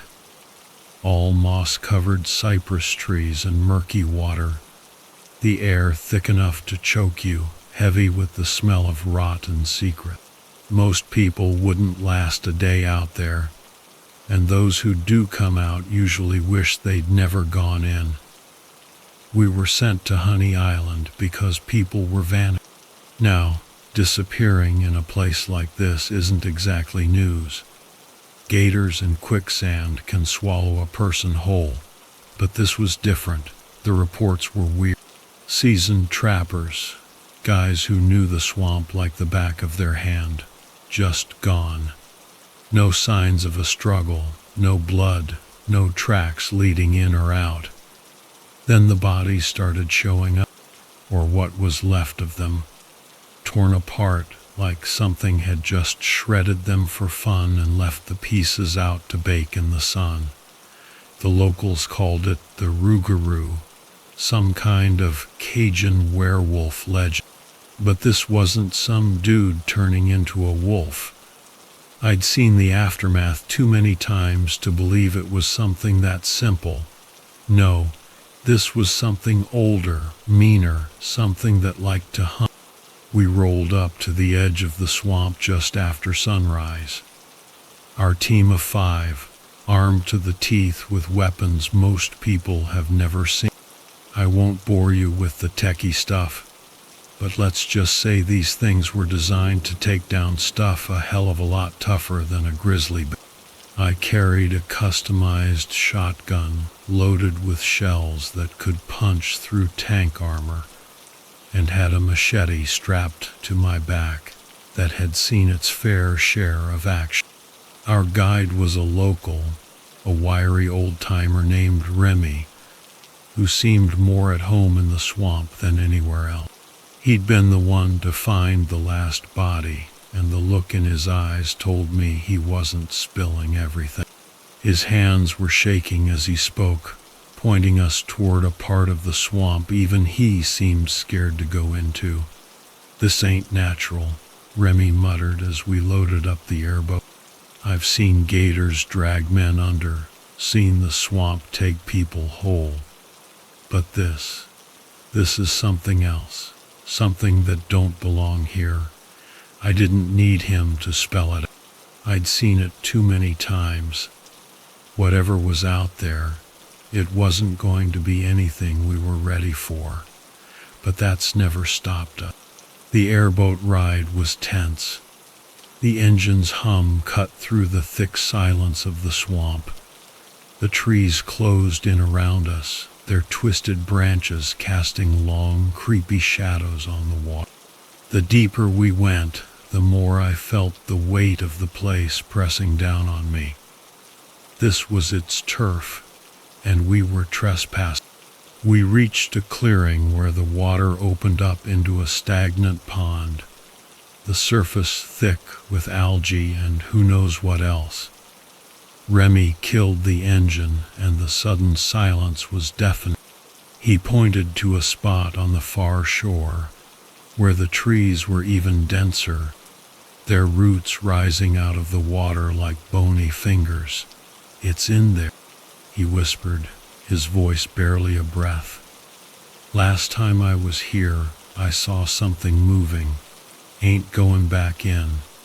I nodded, signaling the others to get off the boat.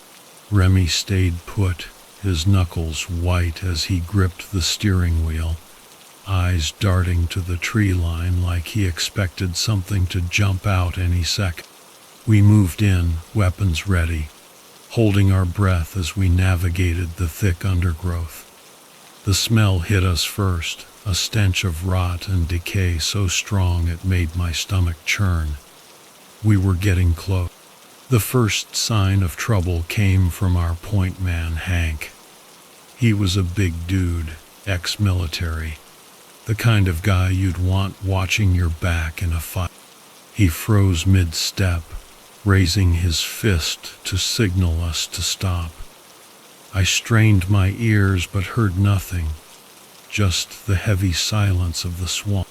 Then I saw it, just a glimpse out of the corner of my eye, a ripple in the water, way too big to be a fish or a gator, something huge, moving just below the surface.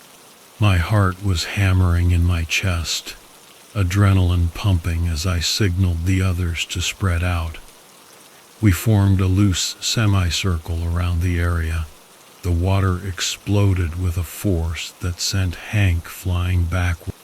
His scream was cut short as he slammed into a tree with a sickening crunch. And then it was on us, faster than anything that big had any right to be. It was a blur of muscle and scales, at least 10 feet long, with a mouth full of teeth that reminded me of a shark, only bigger, sharp. Its body was like a souped-up alligator, but bulkier, more feral. It moved on 4 legs, the front ones ending in claws that could slice through flesh and bone like butter. But it was the eyes that really freaked me out. Eyes that didn't belong to an animal, but to something that enjoyed the kill, that knew what it was doing. Bill, another one of our guys, opened fire, the sound of his rifle cracking through the swamp. The bullets hit, but they barely slowed the thing down. It lunged at him, jaws wide, and all I could do was watch as it tore into him, the wet, ripping sounds filling the air. I fired my shotgun, the blast catching the creature in its side. It only snarled and turned its attention to me. I had a split second to react, diving to the side as it barreled past, knocking over a tree like it was nothing. Sarah and Mike, the last 2 of our team, took their shots, and this time the creature staggered. It wasn't invincible after all. I saw my chance and didn't hesitate. I drew my machete, charging at it with everything I had, aiming for the neck where the scales looked thin. It roared, a sound that seemed to shake the air itself, as the blade connected, slicing deep into its flesh. Blood sprayed everywhere, and I kept hacking, not stopping until the thing finally collapsed, its massive body twitching in the mud. We stood there, panting, covered in blood and bruises, staring at the dead beast. It was over, but the sight of it, the sheer size and savagery, left us in stunned silence. Bill was the first to speak. "What the hell was that thing?" "No clue," I replied, wiping the blood from my face. But it's dead now. Remy hadn't moved from the boat when we got back. He took one look at us, covered in blood, our faces grim, and knew better than to ask any question. We loaded up what was left of our gear, and I glanced back at the swamp, feeling a weird mix of relief and dread. The higher-ups would believe us, not because they wanted to, but because they wouldn't have a choice. The creature's carcass, half sunk in the muck, would make sure of that. We didn't need to say a word as we headed back. The swamp closed in behind us, its secrets sinking back beneath the murky water where they belonged.